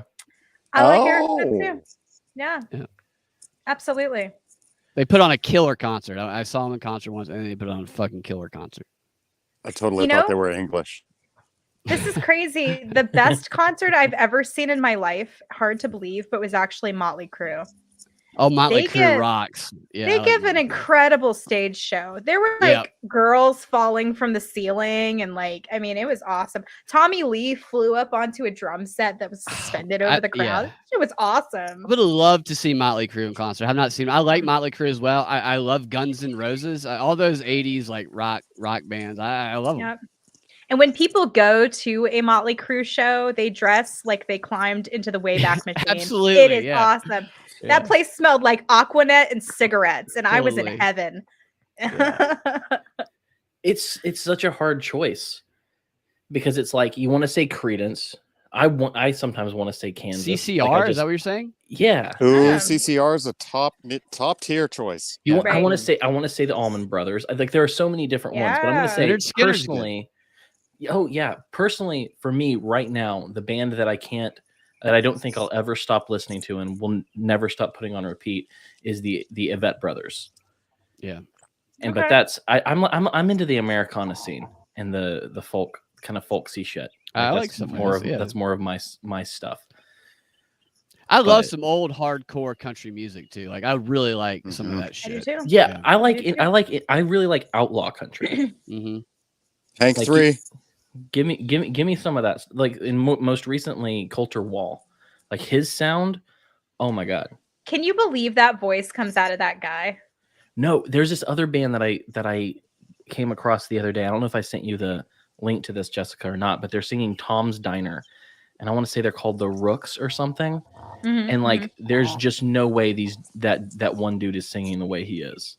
Oh, Creed. Creed is the best band that ever existed. Sorry. If we're talking, are you trolling? Obviously, and if we're talking rap, then obviously it's Will Smith. Yeah, the Fresh Prince, man. Oh dear. If we're talking rap, it's Wu-Tang. Wu-Tang. That is the greatest American band of all time. Is it me just getting older, or is all music now and all rap now? Is it just complete shit compared to 10, 20 years ago? I feel like you stop liking new music at a certain point in your life. 10 years, 15 years from now, this generation of kids are going to be like, man, this new shit ain't like that classic Bieber. No, I've experienced that. And it's Bieber couldn't touch the new kids. Gosh. No, and I've experienced that as well. It's at a certain point, I stopped listening to new shit. The only thing that I kind of added to the rotation was Greta Van Fleet, purely because they sounded like Led Zeppelin. I thought you were going to say Greta Van Susteren. It's wait. So there are a lot of independent bands too that don't get, a lot of radio play and stuff like that. But if you're spending time, places like Spotify has a great algorithm, and they'll get you shit that you like that might not necessarily be big name. I can't name all the bands that I like, but there's a lot of great new music out. You just have to spend time looking for it. Right. See, this is the one that I was so glad didn't come up from any of us, because I'm not on this. I'm not on this train. I'm not on this train. I don't get it. Are you kidding me, Cam? That's not an American band. They're British not. for one. They're not. They're But British. secondly, They're I one of the don't- greatest. Who did you say? I didn't hear. Did you say Led Zeppelin? Oh, No, No, Queen. Queen. I would have said Led Oh. Zeppelin if it was the whole world, but I no, like Led Queen. I don't get it. I don't get it. I've listened to them and I'm like, I don't understand why Man. people love this as much as they do. Are you just not into like Cam, is that the anthem? problem? Is it gay What was people? Yes, yes. It's anthem rock, so it's like it's big. Like it's meant Yeah. to be big. It's not. I don't care for intimate? it. It sounded too much. Like, I think what it was is and you're a girl, so you'll probably hate this. I don't like musicals, and it Okay, has so that that feel actually to makes it. sense because I think in his heart of hearts, Freddie Mercury was an opera singer. Yeah. And he Yeah, made I- it big as at the head of a rock band, but I think in his heart of hearts he sang opera. And so he translated that into a rock band, and that's what that was. It's hard not Oh, to sing The along to Who. Queen. For The real. Who. The Who is amazing. Baba O'Reilly is a freaking Yes. banger. I had debated mentioning that band, but we were talking about who aren't we they saw also live. British? I don't know, Who? but I'm just people are saying names and Isn't I'm naming Townsend Dan. them. British? I think we're past America at this point. Oh, I'm just saying Baba O'Reilly is a great song. Fair. Okay. What other questions we Yeah, have? they are English. all right. Yeah, they are. See, Yeah, they are. Oh, can I also say the Beatles are overrated? I'm not I saying would they're agree. bad, 100%. I agree. I but would they're agree. overrated. And Yeah. the pretentious. And a psyop. I fucking love And a Elvis. though. psyop. Absolutely psyop. Elvis also psyop, but I love Elvis. So we all agree. I hate the that fucking best, Eagles. And their Gentlemen dentist together. had a CIA connection. You have a strong feeling about the Eagles. I'm right? sorry. I hate the Sorry fucking about the Eagles. Eagles. Hotel Damn. California can bite my ass. I Yeah. hate that song. Oh, I dude, that song's do. a banger, and you know it. Oh no, it's not. That song is awful. I don't understand why people like that song so much. I'm like, I it am sucks. just glad that we can all agree that Scott Stapp is the preeminent male singer of our time. Oh, did we agree on that? Who is Yeah, that? we agreed on that. The lead singer of Creed. Oh, obviously, yeah. Yeah. He didn't even know. It's like who? Yeah, I was never a big Creed fan. I'll be honest with you. Raven. From For Raven, all- I'm moving this along. Let me just say actually. one last thing. For all the crap that Creed gets, if you play it, it's not as bad as you remember. I'm just I saying can't. You that. can't admit that shit though. You got to keep that to yourself, Dude, You need to stay if in you the could closet with that see shit. my 4-year-old head banging to Creed, you'd understand what I'm talking about Look, right now. I'm not one who believes in guilty pleasures. Like if I like something that everybody else thinks is lame, I'll be like, no, I like that shit. It's awesome. I love Britney Spears. And fuck y'all. yeah. Her songs are awesome. They're Look, I great. like Britney Spears. I saw her in fucking But- concert when I was Okay. What, Creed sucks. what did Raven ask?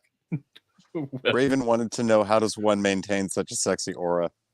I don't know. And if I'm this just is going to for assume she Brad. was asking about Scott Stapp. Olive Yeah. oil. I'll be What? honest. Adrenochrome. Use that however usually. you want.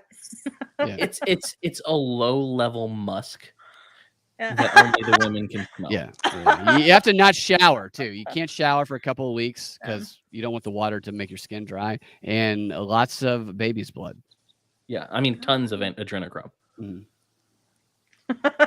His face is good. Lost Boy would like to know, what is a woman?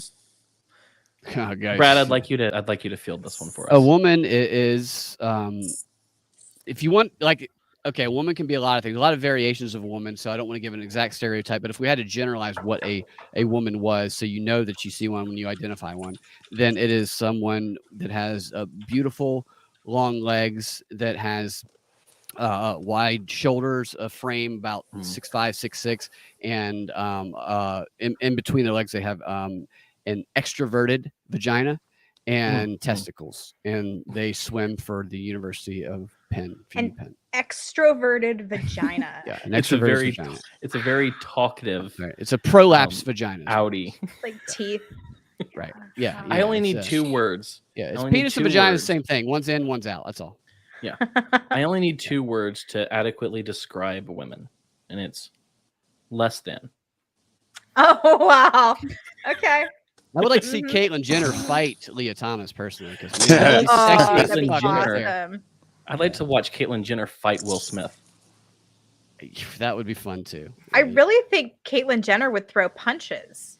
Like I Yeah. think 100%. She's killed a man. Or I know. A person. Right. She She's has. killed someone. She has no She had problem. blood on her hands already. She would throw fucking punches. She's crossed the line, and she is a decathlete who won gold medals. I know she's older, but my money's on her. She knows how to fight. She lived with the Kardashians for all that time. There's no way she doesn't know how to throw a punch. Also, to the question of what a woman is, I believe Billy Joel wrote a fantastic song which explained that a woman is someone who will cut you and laugh while you bleed. That's true also. Yeah, so So Jared Leto counts. yes.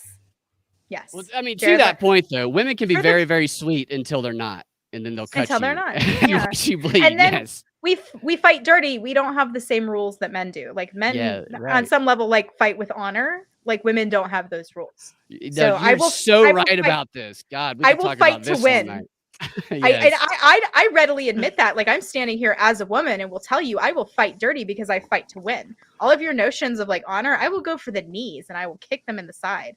Like I'm 4'11". I have to do what I have to do to win. And it's Well, not I mean, but fighting you're fair. 4'11". You don't need to go for the knees. You just punch straight out and you'll hit their balls. As a I'm just guy, saying. like the first time you realize that about women, whether it's your first girlfriend when you're in high school or whatever, is just such a shock, that realization of that, because you just don't, it's like, holy fuck, what, wow. Like it's terrifying in some ways.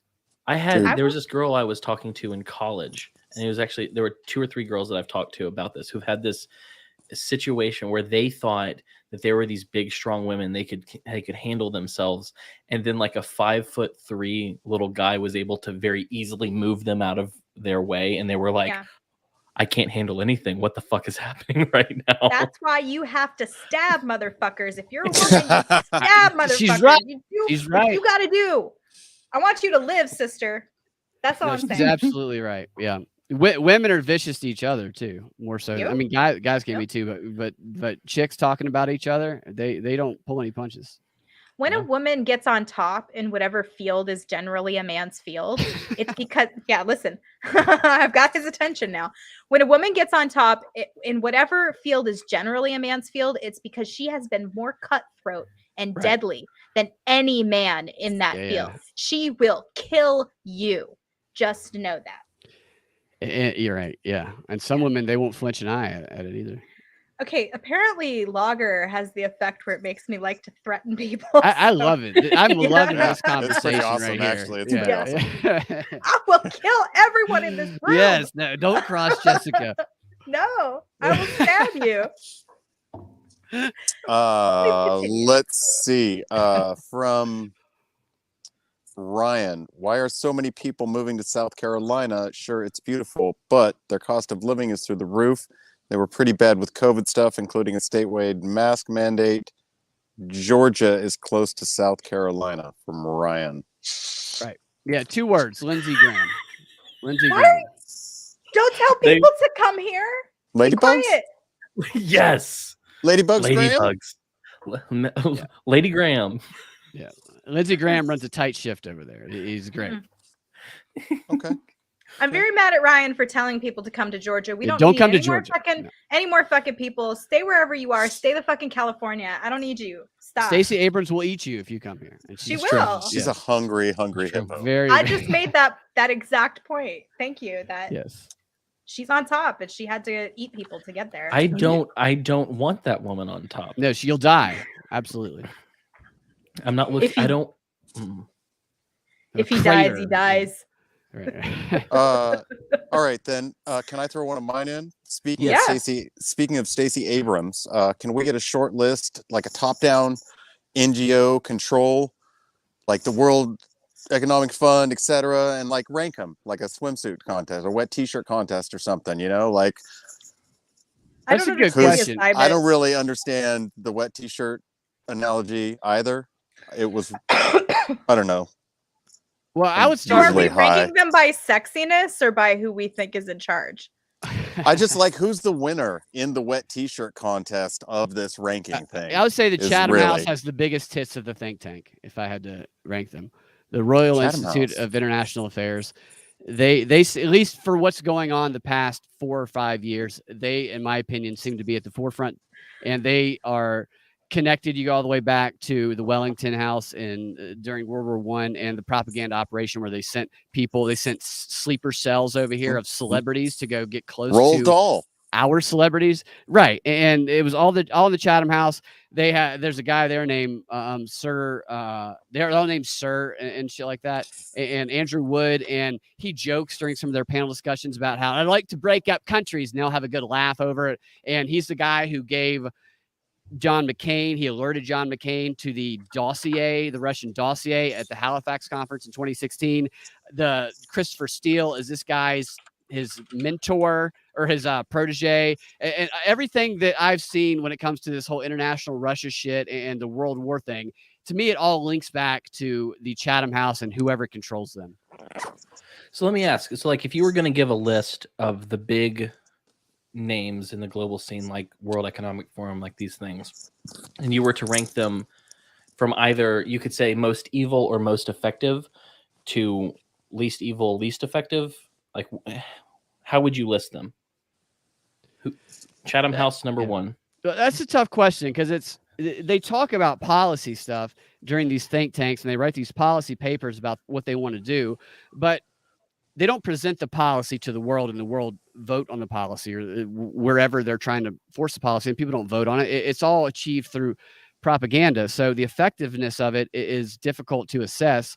I think that I think that they are effective if I'm basing this based on the history of the type of propaganda that they've done, which is also very similar to the propaganda everybody does. It's mind-boggling to me that we are now in a situation where our media is now pointing out the propaganda tactics that they so obviously have been doing for the past however long. But they're now telling us that other people are doing it. Yes, the other people are doing it, but so are they. It's challenging to see who is effective and who is not. I think that our media is effective. I think that the policy creators at the Chatham House, at the Brookings Institute, at the Council on Foreign Relations, at least the way that they talk about it, it seems to be effective because I hear Joe Biden repeat the things that they say verbatim on a regular basis. On a regular basis, 100%. He will repeat them a couple of weeks after. You hear them say it at the CFR. You hear them say it at the Chatham House. And maybe he was told to repeat it. Probably. Did you see the picture of him in front of a question cards? and answer session? Did you see those cards? I didn't see what was on the cards, but I heard about that story. Yeah, no, I saw the cards, and it What was did it like say? that. Well, I can't tell you exactly, but it was like the question was, what are we going to do about Ukraine? And it was like there was bullet lists of what he could say. Like it was exact answers. That to me feels like that story was put there to further affirm that his 9 words off script about how Putin can't remain in power was actually off script. But it was not off script because I have a long list of fucking clips from multiple different Council on Foreign Relations think tanks and other Brookings, Chatham House from the past month. Every single one of these panelists say, I don't know how this can go on with Putin remaining in power. This man can't remain in power. Then Joe Biden says this as an off-script gaffe. It's not a fucking off-script gaffe. It's an on-script repetition of what these think tanks have been saying for the past 2 months now. Yep. You have to admire. And you were right, by the way. Go ahead. Because we were talking on the last Zoom call, which you could have been in if you were a patron. We played Quiplash. But you were talking about how you think that the end goal is to depose or destroy Putin. That's what they say that they want. That's what they say the outcome will be. And I'm just saying, I think you're right. I think you're vindicated in that. My favorite part of that night was that when Binkley came in, he thought we were doing a live thing. So he kept trying to like bring up topics. And we were just sitting there I had no drinking idea. and playing. He was trying to be like playing informative. That game, by the way. I love that game, by the way. I was like, gosh, you're really engaging off screen. Like, Thank you. yeah. No, I thought that was fun. I really enjoyed playing that game. It's called Jackbox. Is that what it's called? Yeah, Jackbox games. Jackbox is cool. I will say this: if there's the couple people that I look up, so if I'm like, what's so and so saying, because I think that they have influence over a lot of the stuff. The first guy that comes to mind is Richard Haas. He's a counsel and foreign relations guy. You see him being interviewed on MSNBC a lot. He's been a long deep stater. Sustin, what's his name? That used to be Obama's propaganda guy. Cass Sustin. I'm probably mispronouncing his name, but I look him up a lot. He's another guy that comes to mind. The guys that are, in my opinion, that are really having the influence, like I don't look up just Klaus Schwab a lot because I think Klaus Schwab at this point has become a figurehead. And I think it's the guys we don't hear as much about that have the influence. Yeah. Boogeyman. Here's the easiest guide that I know of to suss out propaganda, or rather to determine whether or not you should believe what is happening, is look up whatever George W. Bush has said lately and then believe the opposite. Right. Yeah. And how he's like cuddled up with Michelle Obama. Like there's pictures of him where he literally looks like a teddy bear. Michelle Obama, I think she's like 7'3", and George Bush is in her arms, like Big suckling Mike. They're like best friends now. And they always sit together and she gives them like lollipops and shit. It's the strangest thing. And he's buddies with Ellen. Him and Ellen are buddies. Yeah. He's definitely got some like stunted development because he finds whatever like mom like figure is in the room and then like comes up and gets candy for her. I just love Michelle Obama. She's sweet. I think that's a shtick, like right. George Bush, like his dad was like, oh, there was a big old story about him and it was just like, oh, that old guy was always such a poon hound. You know what? That old guy is tied in with running boy hookers into the White House, and it's on the logs while he was the VP. Like that dude was not like, oh, such a poon hound. That's you're reworking history there, friend. I'm just saying, if he says anything, believe the exact opposite. And also, he's not a natural Southerner. He high school in like Massachusetts. His dad's voice is completely different. This is like he adapted this dumbfounded. I'm George W. Bush here. Let's go kill terrorists bullshit. That's not natural. It's like befuddling to me that how does the dad sound like this and the son is just a bumpkin Southern redneck, even though he lived in fucking Pennsylvania for like half his life. It's just so obviously bullshit. These people. Yep. Yeah. What you got? Does the knockout game qualify as lynching? I don't know what's going on here. So lynching was signed into federal law. Was it today or yesterday? I believe, as being federally not allowed anymore. Illegal. Because it was you can't totally allowed before. Yeah, right. It's going to stop all these lynchings that are happening left and right. Jesse will be vindicated. Yeah. They can finally get those guys that went after Jesse Smollett. It's as though he stood up there and he said, I've finally taken the grandiose step of making murder illegal. And we were all kind of like, wait a minute, it was legal? He's like, the previous president was advocating lynching all the time, and I've made it illegal. There were so many people I wanted to kill, and I just like missed my opportunity. Yeah. My Thursdays are now shot. Yeah, what do you do? Now they want to codify it. They want to continue to move towards codifying a hate crime, which essentially is a thought crime.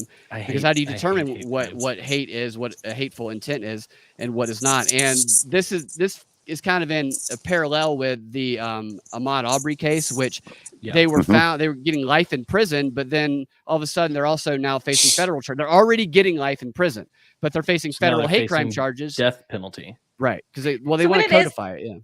Technically is a thought crime because it's not as though anything that is attached to hate crimes wasn't a crime before the codification of the hate crime. Yeah. So it's basically saying, so we are prosecuting what was in your mind and in your heart when you committed the crime. Right. And so that I find an interesting step forward because then it's only a short step from, okay, we've removed the crime, but your thought is now illegal.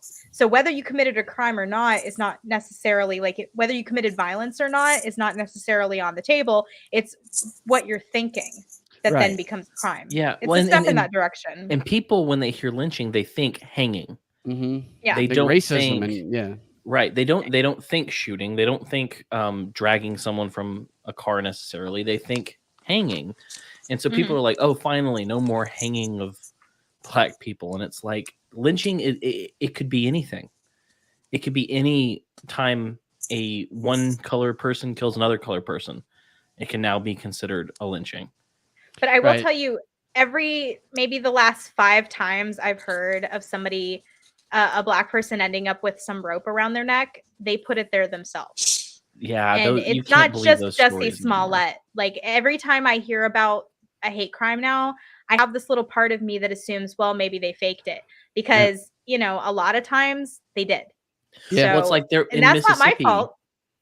In Mississippi, there was a black church that was burnt down, and on the I remember that. wall was written Trump or Trump, yeah. something.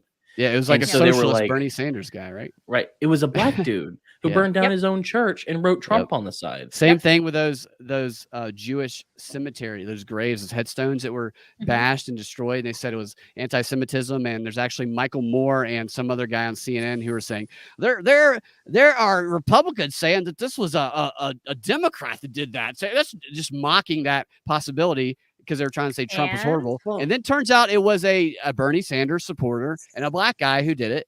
And it sucks because it's not that shit like that doesn't happen. It's not like bad shit doesn't happen. But Right. when all this shit that they like blast in the media ends up being fucking fake, then it makes you assume things are fake. Yeah. Well, and it's like on top of that, I want to say a year, maybe 2 years ago, I read a story about how lynchings were up and black men were being hanged more. And then if you actually dug to the bottom of the article, it was like literally 98% of all of these hangings were confirmed suicides. And then wow.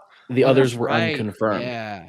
And I remember going, so you wrote this whole article with this knowledge and still wrote it. That's Yeah, of so course. like when you go to write that article, I just want to be in the headspace of that person. Are they instructed that this is what you must do and then they do it, or are they compelled? No, there is a compulsion. There's an incentive. There's a market. Yeah. Look at that for freaking these kinds of things. Bubba Gump guy who Bubba Watson? claimed that there was, I don't know, he's an No, he's Oh talking about yeah, the the race car race car driver. Oh, Yeah. the It was a Bubba- pull. It was like a garage pull, and they said and it was a literally noose. how they were all tied. And yet Yeah. because it was tied in a noose-like fashion, it was a hate crime. Yeah. All that shows to me is that Alright. guy never paid attention to the place he went to work at for I don't know how many years. A lot of Like, that people wasn't a are new walking, thing.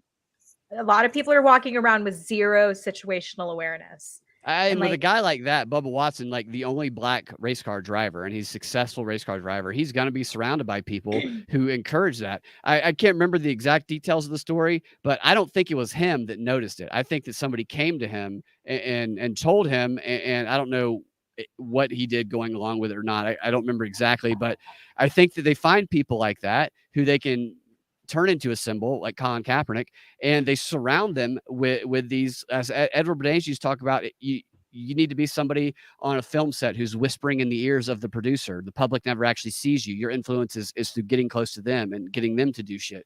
And I think that's what happens with a lot of these people like Bubba Watson or like even Colin Kaepernick. Colin Kaepernick was not a political guy before he He started was just dating a bad this- quarterback, right? Right, exactly. And he started dating this MTV host who was a Black Lives Matter radio, not MTV host. She was a Los Angeles radio host who was a Black Lives Matter advocate who was previously dating one of his teammates, and they broke up. Maybe he wasn't doing some of the shit that she said, and then got with Kaepernick, and all of a sudden Kaepernick is delivering her talking points. Right. The pussy is powerful, Yes, and it will stab you. Yes, it will. Let's see. From PP Steve, we're going to swap topics. What is your favorite movie and least favorite that you can't help but watch when it's on? I love Die Hard. Die Hard's my favorite movie. Bruce Willis, I know today they say he's going to be retiring from acting or stepping down for a little while because he got I aphasia. heard that. And Yeah. I immediately looked up vaccine-induced aphasia, COVID vaccine-induced aphasia. It is a rare side effect. He is vaccinated. I don't know if he's boosted. I'm not saying he is, but I'm just saying that's the first thing that comes to mind to me is that I love Die Hard. It's a great movie. What is aphasia? Aphasia is it's Trouble a with condition, communication. right? So you know what you want to say in your head, Oh, fuck. and you can't verbalize it. You can't communicate. If you want to see somebody who That's has so it, scary. Oh my yes, god. right. So yes, it's hard to formulate the thoughts in your head into sentences and words. Can you What- write? I'm asking you this like you're an expert in aphasia. Can you No, write stuff? I don't. I'm not sure about writing. I know it's a stroke effect, and then in the Bruce Willis articles they said it can happen after a stroke, and I was familiar with that before that, but they said it can also be caused by other things, and that's why I looked up the vaccine thing. But the former head of the NSA, what is his name? I'll find his name here in a second. But he had a stroke, and they still bring him out. He has aphasia, but they still bring him out to do interviews on MSNBC to spread propaganda as an expert on international affairs. So he'll come out and do these interviews, and he clearly has something going on. And it's not that he's dumb, because his thoughts are probably in his head fine, but he's having a hard time verbalizing the way that the thoughts are going on in his head.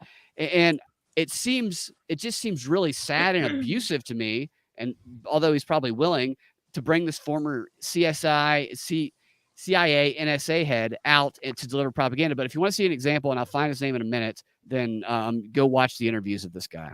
So what I'll tell you is that a lot of times aphasia is something that comes with strokes. And so if you get strokes from a certain shot or something, aphasia is that makes sense. When I was in my late teenage years, I worked putting security systems in. And so the guy that I worked for had a stroke, and he came back, and otherwise he was able to work and able to do this, but he had aphasia. And so he'd be on the ladder trying to screw something in, and he'd look down at me and go, "Give me the peanut butter." Right. And I was like, "What?" He was like, the peanut butter. Wow. Damn it. The peanut They butter. know what they're trying to say, but they just can't. And he's going through this, and I was like, screwdriver? And he goes, yes, screwdriver. Oh. Sure. And so. So sad. Michael That's really Hayden. scary. That's who I'm thinking about. It's Michael Hayden. And just so you know, Whip's phone's dying. So if he falls off, don't worry about it. Okay. Good talk. We love you. Love you guys. From Cody Cook, what secrets does your beard hide? I think it was very well. Here, you need me to call my wife in here and let her tell you herself, or yeah, I don't know. I'm not saying my wife is my beard. Gross, Cam. Yeah, it's I'm gross. talking about Seriously, I'm too talking far, about dude. Too far. Disgusting. No, solid. a cleft chin. Yeah. Yep. You've grown your beard back impressively fast, very swift. Thank the Yeah, no Lord. joke. Thank the Lord. Does your kid still cry? No, they stopped crying after the first day, but it was hilarious. Like, did I share that video with you, Brad? You sent it to me, yeah, it was great. You torture them. It's Did great. I ever send it to you, Jessica? Yeah, you showed it to me on a live stream. Oh, okay. Yeah. And I So told funny. Kevin about it, and he thought it was really funny. Yeah. And then he went, "Oh." Yeah, for the rest of their lives, when they see somebody shave, it's going to be like a traumatic recall experience for them. It's awesome. Right. It's true. From PP Steve, if you had to move to another country, which one would it be? Oh God. It's hard to choose because it's like if I ignore politics, which I think I'd have to, because I mean, otherwise I'm looking at Latin American countries I don't want to live in. Like if I were to choose based purely on what I'd like, I would love to go to the old homeland. I'd go to Scotland or Ireland in a second. I'd probably pick it- where they love American accents the most and just go there. Is I'm it fucked married, up? so I don't really need that. Is it fucked up if I say Russia? Like I No, really because like Russian have the culture complexion and I for it. like Russian food. I really like Russia. Yeah. Ukraine. You could go to I know. Ukraine. I don't want to go to Ukraine. You could Ukraine is- stand for them. Never mind. You go join a gang in Ukraine and use all those Yeah. free weapons they got. Well, to be fair, I I can don't join a gang. I can join a gang in Russia too. But I just want to highlight this comment that I've read Yeah. out of context. What? Quest said strippers shave way too much. Yeah, right. I I don't completely know what agree with this that. Yeah, means. no, I want an unshaved stripper. I have told you guys how I really love and admire bearded women, right? Yeah. Well, no, you Like, haven't, but yeah. No, I really love and admire bearded women because to be a bearded woman, you have some kind of like disorder that makes you like grow facial hair. And I'm sure at first you're like constantly shaving to like try to maintain beauty standards. And at some point in the bearded lady's life, she goes, fuck it, I'm just going to be me. And she goes full beard and she wears that shit with pride. And to see a bearded lady out in the world is like seeing a white elephant. They're rare and they're beautiful. And I almost caused a car accident because I saw one at a gas station. And I was screaming at my husband to pull over because I wanted to tell her how much I loved her. That's actually a really great point. Yeah. They have to, somebody like that has to deal with stuff that we could never imagine. And they have come to a point where it's like, I'm just going to do it. And if they can do it, it's like you can do anything. Yes. Yeah.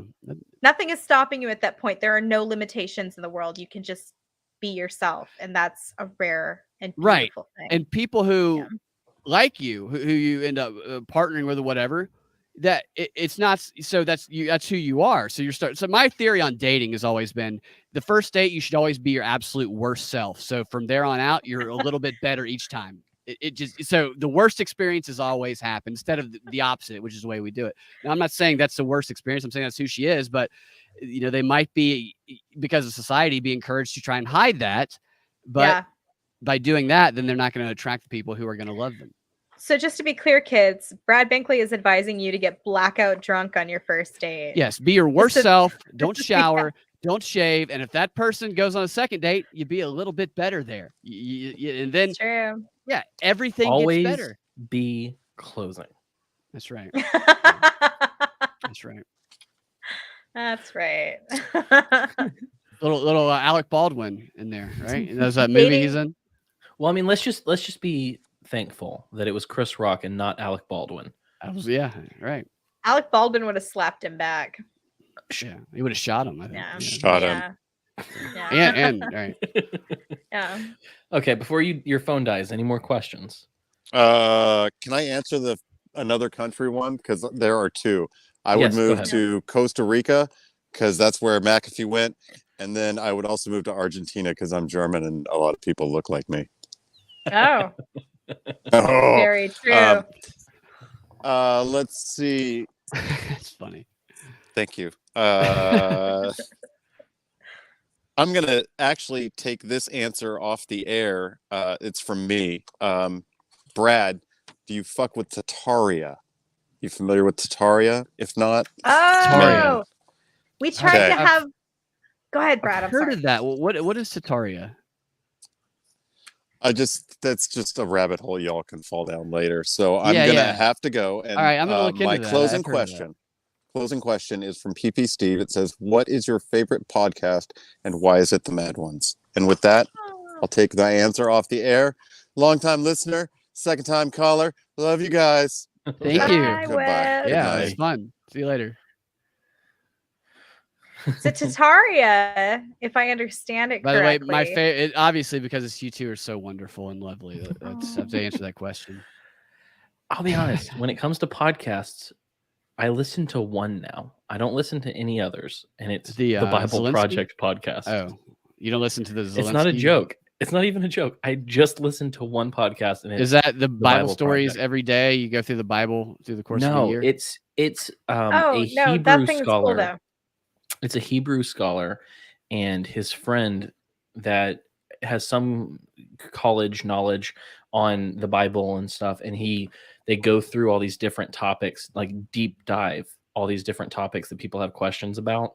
So like I'm in the middle of one about Sabbath right now. I've listened to one on ancient cosmology, which was fascinating. Yeah. And so like that's the only thing I listen to. Yeah. Bible's got some wild stories. I know. I saw that about Alec Baldwin, his wife expecting a seventh child. So right. There's some bullets in the chamber still. Do you listen to any podcasts? And then we can talk about Tartaria for a second. I listen to some podcasts. I scatter. I mean, a lot of the I listen to y'all's. I don't consistently like listen to daily podcasts all the time because there's only so much time in the day, and there's a lot of different podcasts. But I do. So I'll check and see what people have to say. I like No Agenda. I like to listen to see what they have to say. Sometimes I think they're funny. what else did I listen to? So what I'll do is I'll look up specific things that I want to see what people are talking about, and I'll listen to that. I want to from think tanks and from because they have a lot of specialized podcasts that they put out because they're trying to get their a foothold in that industry. And I just look for the propaganda based around search terms. So I don't necessarily have a lot of like specific like podcasts that I go to every time. I don't listen to Joe Rogan or anything like that. I know a lot of people. Who do you think of the podcasts that you've listened to is the best person at either holding a conversation or articulating a point?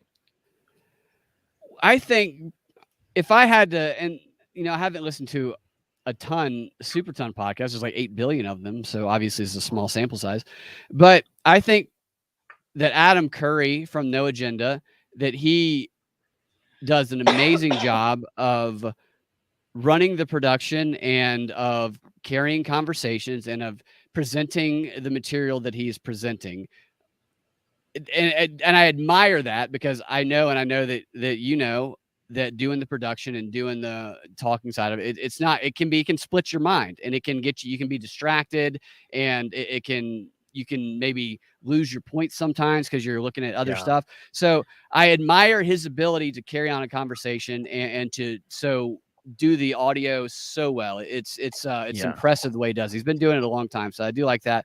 I will say that happens to me a lot because my brain is split from doing audio, from doing different things here and there. Yep. If anyone, like we don't make any money yet.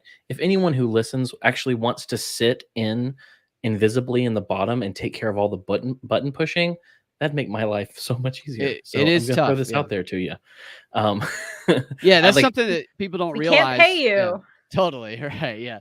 And so you look at, because I looked at one point, I was like, I wonder how much, I know there's production companies that have come up that are doing the type of production job that people like that we do that's necessary. And I was like, I wonder what they charge. And I looked it up and I was like, these motherfuckers, they charge a fucking shit ton. So they're only going to be doing this for people who have a shit ton of money and are so independent podcasts like us can't afford to do stuff like that. And I think that listen, I know I didn't. I had no idea until I started doing it that it was as challenging as it is. And like you said there, it's that splitting of your mind that is, to me, it drains the brain. And actually neuroscience, like we can only hold like 7 new things in our mind at a time until they become automatic. Once they become automatic, then they're in that we don't have to think about it. But anything that we have to think about and use cognitive energy to, and then split our attention, it drains the brain's resources and it makes you just mentally fatigued. And that is, you get better at it as you do it. And this is why I have a great appreciation for Adam Curry, because he has learned how to do all of that and do it so well seamlessly. You wouldn't know that he's doing it all if you didn't listen to him for a while and understand his background. So I really appreciate that skill. I know I'm probably going to catch a lot of shit for this because he's like a big lefty liberal or whatever, but I actually really like Jimmy Dore. I don't think anyone on our previous kind of side of things have anything bad to say about him anymore, though. I mean, I come from the left. I'm from the liberal side. And so like, I appreciate sort of like him taking a poke from the left. Like he takes a poke at the left from the left. He didn't have to become a conservative and then poke at the left. I thought he was a right winger. I thought he was like an extreme. Yeah, I'm sure people will say so, but he's not. He's a classic liberal. Yeah. He's a good example of a red-pilled leftist. He was on the Young Turks, correct? Yeah, he was initially. Featured. Yeah, and they smear him so hard because he has come out against them and has like pointed out their level of bullshit. And so, but it's funny when they do that, he can like blow by blow show where they're fucking up. It's fantastic. And I see a lot of people who leave the left and they do go to the right and then they take pokes at the left from the right. It's not as effective. And he's on Rockfin. He is, yeah. Yeah, he kills it on Rockfin. And Rockfin is, so we talked about what's his name, the British guy. Jimmy Dore's on Rockfin behind that subscription paywall. So to me, I know that we're on Rockfin, so I'm biased, but that to me lends credibility to him in the fact that he's not necessarily that he's going to Rockfin to do that type of stuff as opposed to elsewhere. Right. Yeah, I think there are a lot of cool solutions now that get really tiring if you're in the producing side of things. Like I love that I can put it on library/Odyssey, and it's on the blockchain, and they're forever. Yeah, And you can't right. get it off. And if you want to get to it, you can always get to it. I think that's so cool. But I'll be damned if is that's cool. not a freaking annoying experience as compared to uploading it onto everything else that I upload things on. Really? So what's It's the so- challenge in it's- uploading it? Well, what it is it's not that it's super hard. It's that you're dealing with an immutable record for one, and you're also having to deal with the fact that the blockchain is hosted by peers. And Mhm. so the Oh, more right. people who have the blockchain on their device, the faster things go. But there's still somewhat of a bottleneck. And so when I'm uploading to YouTube, when I'm uploading to Rockfin, when I'm uploading to any podcatcher, it's quick. But I have to sit there with Odyssey because Yeah. it has to use all these different, and decentralization is cool. I just wish everyone would get on the bus of this so that we could make it move faster than it is. Isn't that moving. like Pirate Bay? So people used to download people, not me. I never downloaded anything from Pirate I've never Bay used ever. I've never used a torrent. Isn't that what means. torrents are? Where they pull the torrents from a bunch of different people. It's With seeds, decentralized. Yes. So it's similar to that. It's very similar in my understanding, which is not great by any stretch of the imagination. But yeah, no, torrents are super cool because used to, when you would do like LiveWire or Napster or whatever, you would Love download LimeWire, yeah. You know how much weird porn I got when I was downloading normal Probably a movies on that lot. stupid thing? Probably a lot, dude. Accidentally, I'm certain. Yeah. No, for real. I downloaded. I wanted to find the original Oh, don't dig this hole, man. Spider-Man teaser trailer when I was younger, Oh yeah, yeah. because you remember the first teaser trailer of Spider-Man came out before 9/11, and in that teaser trailer, he caught a helicopter between the twin towers with webs. And so after 9/11 happened, they had to scrap that and get rid of it and change a bunch of stuff in the movie. And I was just like, I remember seeing this as a kid and thinking it was so cool. I want to find this. And some of the shit that came along with that 1 20-second clip, I could never speak of. Yeah, right. It's like going to F movies to watch a bootleg, to watch a movie when it comes out. You go to something like F movies. It's one of these websites where you can watch a movie that somebody filmed it in the theater on their phone, and then they put it on the F movies. And if you go to watch a movie there, or a sporting event, sometimes they stream sporting events that you might not be able to get on your TV.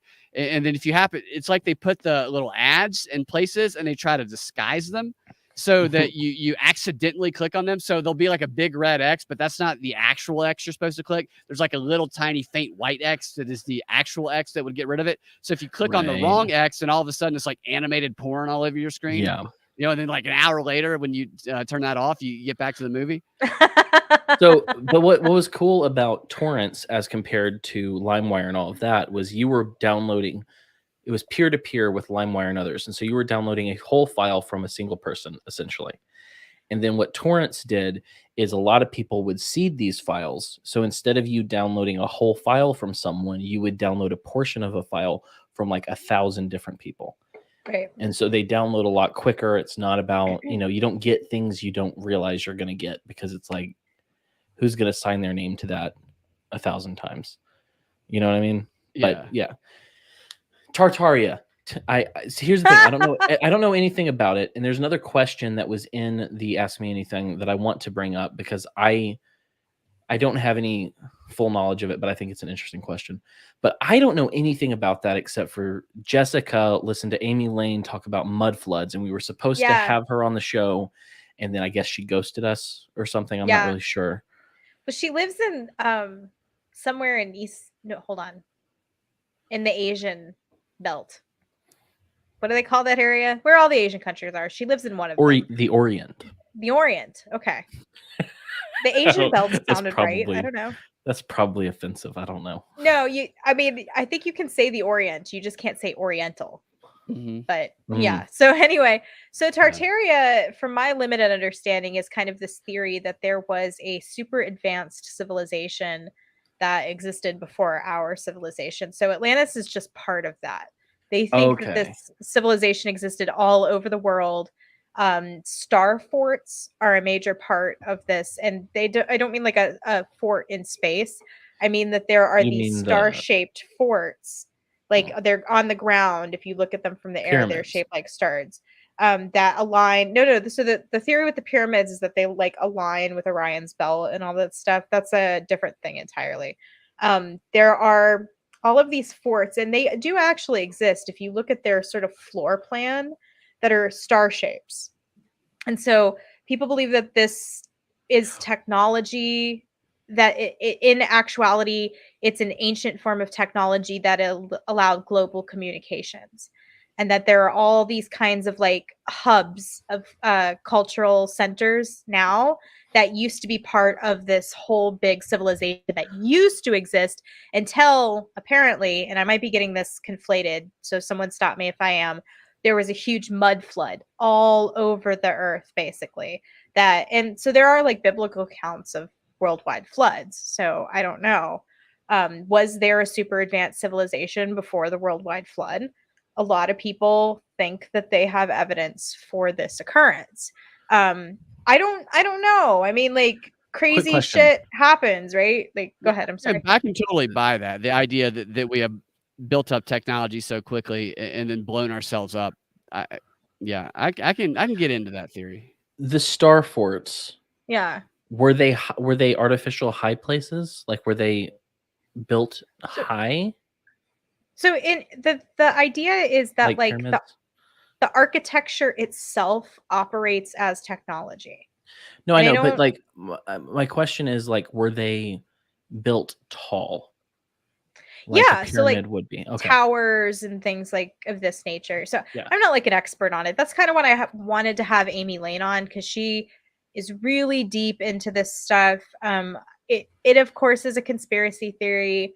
It's not accepted by mainstream archaeology, of course, but at the same time, like I do like to keep an open mind that things that we don't think are possible or things that the mainstream community might not necessarily accept could also be true. Because there have been lots of instances where the mainstream scientific society did not accept a truth that later we found out was true. So, I mean, I just like, for instance, for thousands of years, there's been this conversation about the flood and that water came up from the earth. And a couple of years ago, there was an article in some well-known and well-documented science thing that was like, hey, there's water under the earth. And I'm like, Oh yeah. huh. I mean, there are aquifers that we yeah. know about for sure. So there's definitely water under the Well, earth. I mean, it was, but I mean- I'll try to find it so I can show you. But it was like a substantial amount of water. There's Right. a scientific study about what the water in the center of the earth that I think this was like 2016 was the year this one came out. I'd have to find it, but the theory that these scientists who were doing the study had was that what they discovered about the water leaking up to the surface of the earth was that it had been leaking up to the surface of the earth since the beginning of time, and that it transforms everything we understand about the environment and rising sea levels and everything like that. And it just completely undermines everything we've ever been told about climate change by the media. And, Well, I think it's the reason I mentioned that is because like we could go into a rabbit hole and I'd need to do more listening and reading on this. But Right. the idea that there was a water that came from underneath that was a life-giving water rather than the chaotic waters of the ocean is a very biblical theme about bringing order out of chaos and good waters versus bad waters. Yeah. And so it's very interesting to me. The reason I asked is if they were tall structures is because along with the idea of these pyramids, what you'll notice in ancient cosmology, what you'll notice in Near Eastern understandings of what they would call high places is these, I would posit that these are examples like the Tower of Babel, in a sense, these are examples of people trying to recreate Eden. And because the high places were these meeting places between God and man. And so in Eden, which was described as mountainous with rivers flowing through it, all of this stuff, I think my take on this is biblical. So if you don't like that, I don't give a crap. But I do think that if you look throughout history, especially in aligning these things with stars in any sense of it, in that time period, and a lot of the pagan gods were aligned with celestial bodies and stars. And so this is, in my estimation, a visual cue that there were people outside of the true God trying to connect to other deities who I believe are sons of God, who are within the heavenly hierarchy, who rebelled. And this was them trying to recreate Eden in different ways. So I don't think it's necessarily communication or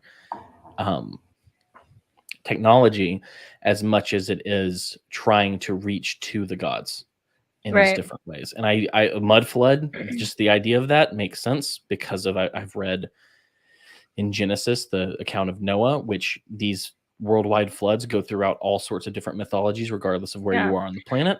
That's what I think is the interesting thing, is that like all these disparate cultures whose peoples had no way of necessarily communicating with each other all have this same sort of like apocalyptic story in But their lexicon. but what's interesting is the difference between those mythologies and the Christian story. Mhm. Because if you look in, I want to say it's Sumerian, the idea was that there were gods and then there were lesser gods. And the lesser gods were in charge of like gathering food and feeding and taking care of the higher gods. Right. And so when they got tired of doing their job, what they did is they created mud people, humans, to do this job for them. Hmm. And so the flood, in their estimation, wasn't that the world was evil, but that the higher gods found humans, these mud people, to be disgusting, loud, and annoying, and that's why they killed them. As compared wow. to the biblical story, which talks about how they had violence in their hearts at all times, how they thought only evil things, how they wanted to destroy the world. You know, this is one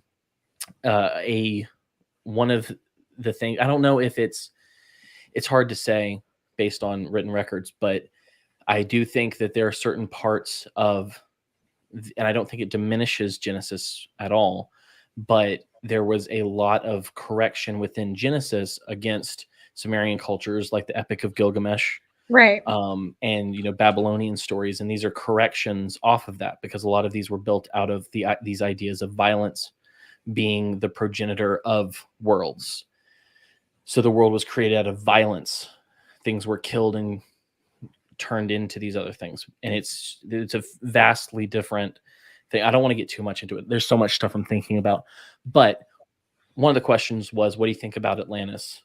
And I haven't thought about Atlantis that much, but since I was a child, I've always liked the idea that the myth of Atlantis is a bastardization of the cutoff of people from Eden.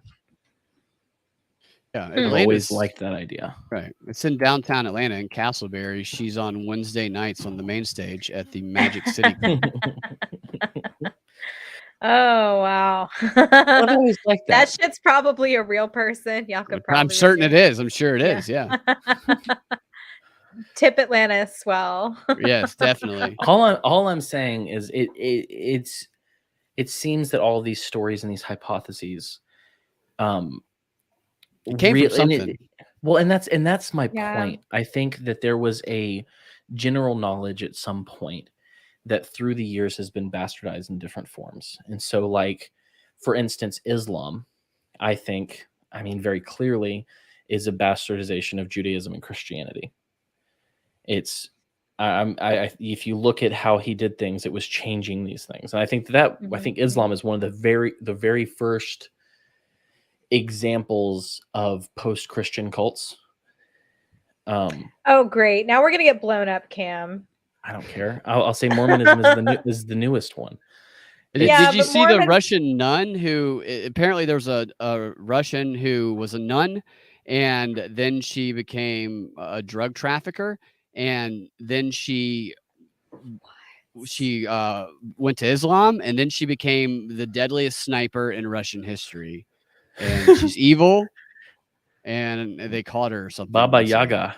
yeah, I But guess. kind of cool. That sounds like Yeah, kinda they cool. show a I don't- picture of this lady who looks like would watch she looks a like she movie. could be. Yeah, but then they show a picture of her in her Islam gear, and the whole face is covered. So it's like I have no idea who I'm looking at right now. in this photo. All I'm saying is that I think that if you trace these different ideas back to the source, you find a single source. Is all I'm And saying. David And I Icke think talks about that, and like you watch one of David Icke's like 8-hour presentations, and he kind of speaks to similar to what you're saying there, and that he talks about the different stories all kind of being one story that have been kind of hijacked and just taken a different way, but they all point to one Right. the same thing. And I think that there's an interesting demarcation that needs to be made within this, because I think that once you bastardize the truth, it ceases being the truth. And so I think that there are a lot of people who, because of this kind of subconscious idea of that it all goes to the same point, is that you all end up at the same point. But I don't think that that's how the truth works. I think that you either recognize reality or you follow the bastardized truth, which is what propaganda is. I could tell you a true story and make you feel the way I want you to feel, and make you do the thing I want you to do, but you're hearing the story through the lens of something that's false, despite it being a true story. Yeah, a lot of the propaganda techniques, they talk about this in the literature, the propaganda literature, is they try and tell as much truth as possible just out of context. Yep. So because truth presented out of context, it's as equal and powerful, if not more powerful than a lie, because you can verify the truthful aspects of it, but the removal from the context can often go unseen.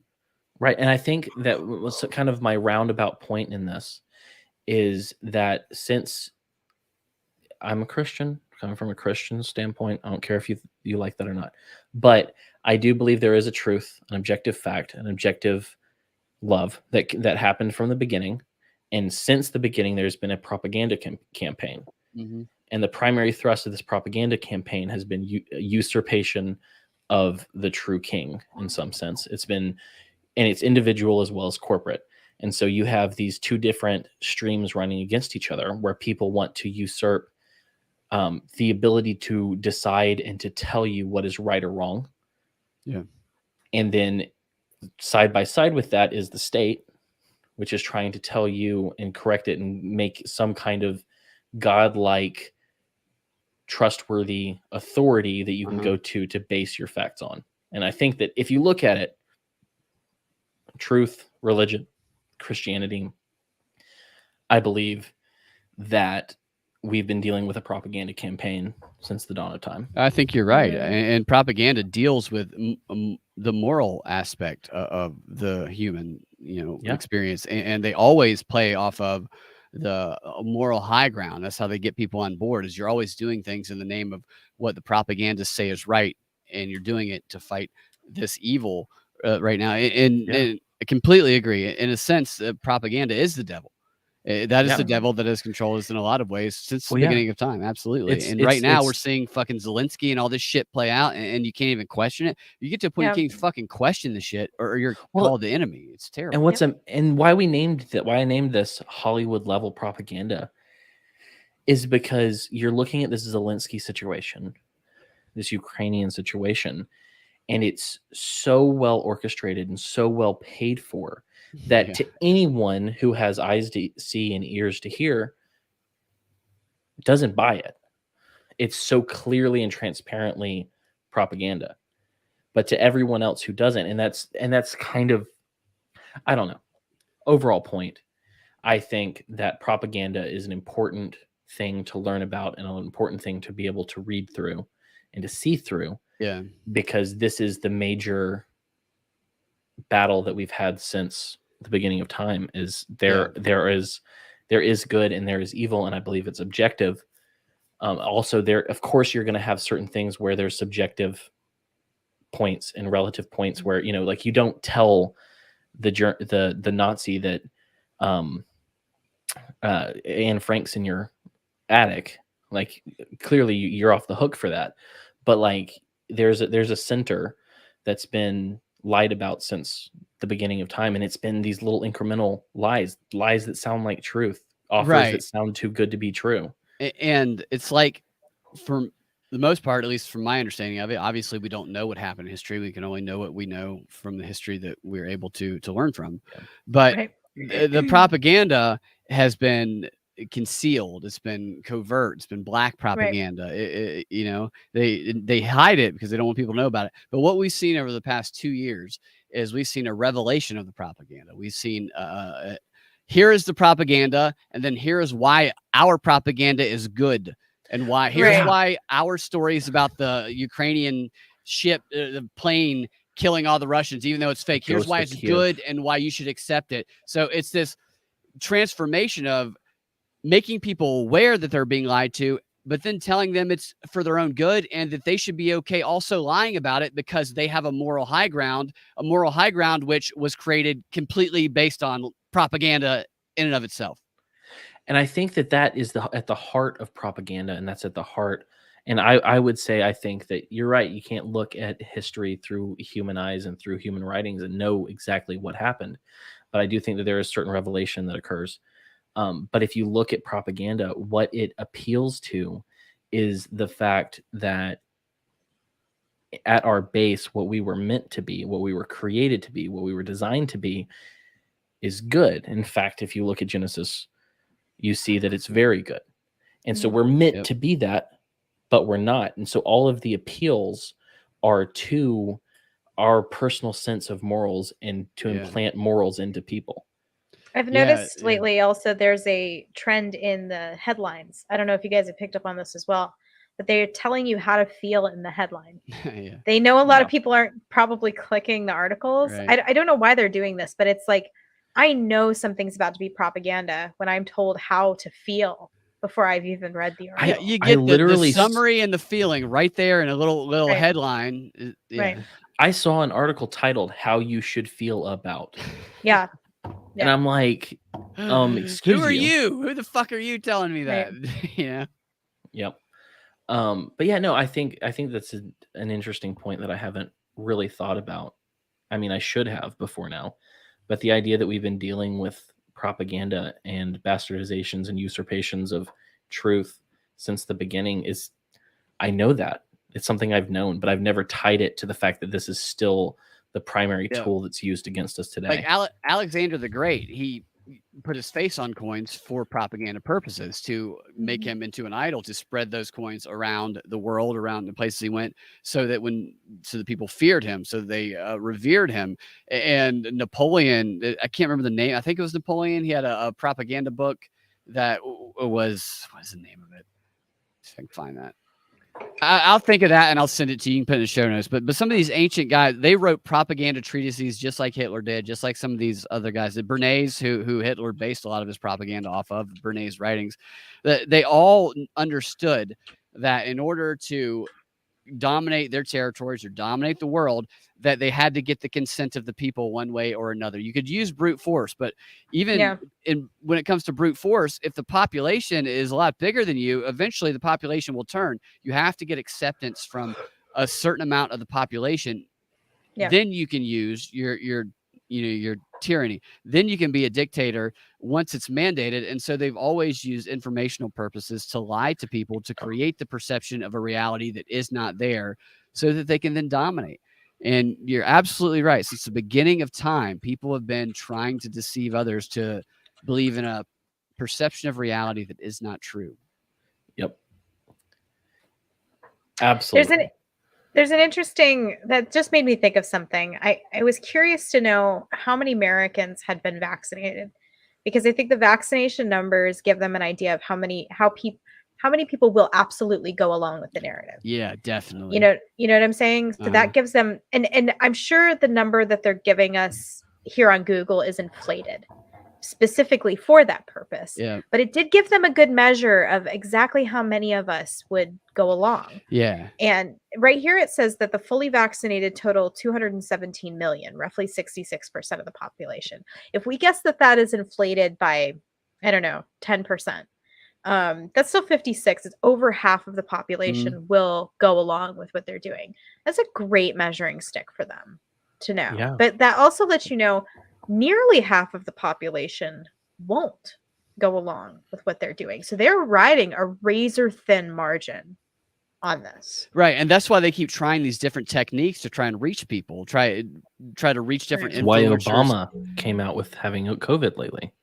Absolutely. Yeah. It's cool to get COVID. Obama has it, but it's cool to be vaccinated. And of course he gets it. He says he's vaccinated, but yeah, I completely agree with you, Jessica. They've gathered so much data over the past couple of years on what people will comply with and what they will not comply with. And then they just kind of shifted to the Ukraine thing where they're seeing how many people will just stand with Ukraine despite knowing nothing about it, despite all the other stuff going on in the world where there are people suffering, but they will change their profile picture to a Ukraine flag. And I speculated early on how long until we see people have a mask on that is the colors of the Ukraine flag. And that happened shortly after because it's a mechanism. They see how many people will comply, then they transfer that to another issue, and then they see how many people continue to comply to that issue. So I would like to see the percentage of people that got vaccinated and how many people put the Ukraine flag as a profile picture or made a public statement on a social media platform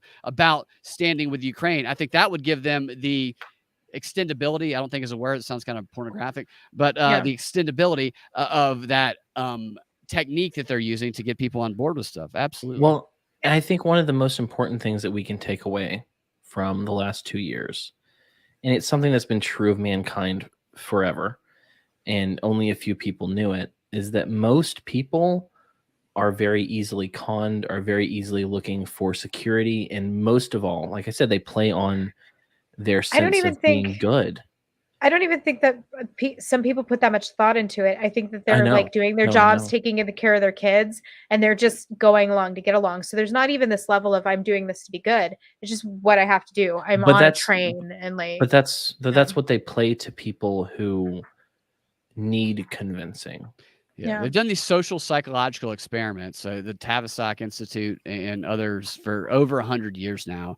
It's specifically looking for these mechanisms of control. If you read a lot of these social science works, you go to nature.com, I think it's nature.com, that publication, they have all kinds of social science journals that they feature, and you can just read the type of stuff that they're trying to do. They test it on animals and they'll test it on the public, and they're in this pursuit of complete control of society. I was watching a think tank the other day that was about China and the emergence of China, and they were talking about what the lasting impact of these strict measures that China has put down, what it will be. And one of the guys, and this was a guy who was he was a Chinese representative, and he said that he feared that this was a proof of work example that will just be applied to broader society on how to control the public at every single level of society, from top down to bottom up.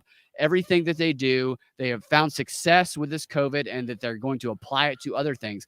And they appeal to the deep emotional, the unconscious mind, things that we don't even think about. That's why they keep us fighting with each other and keep us constantly distracted by shit, because the enemy of propaganda is self-reflection, and they don't want people reflecting. They don't want them individually talking to each other, because that will destroy propaganda.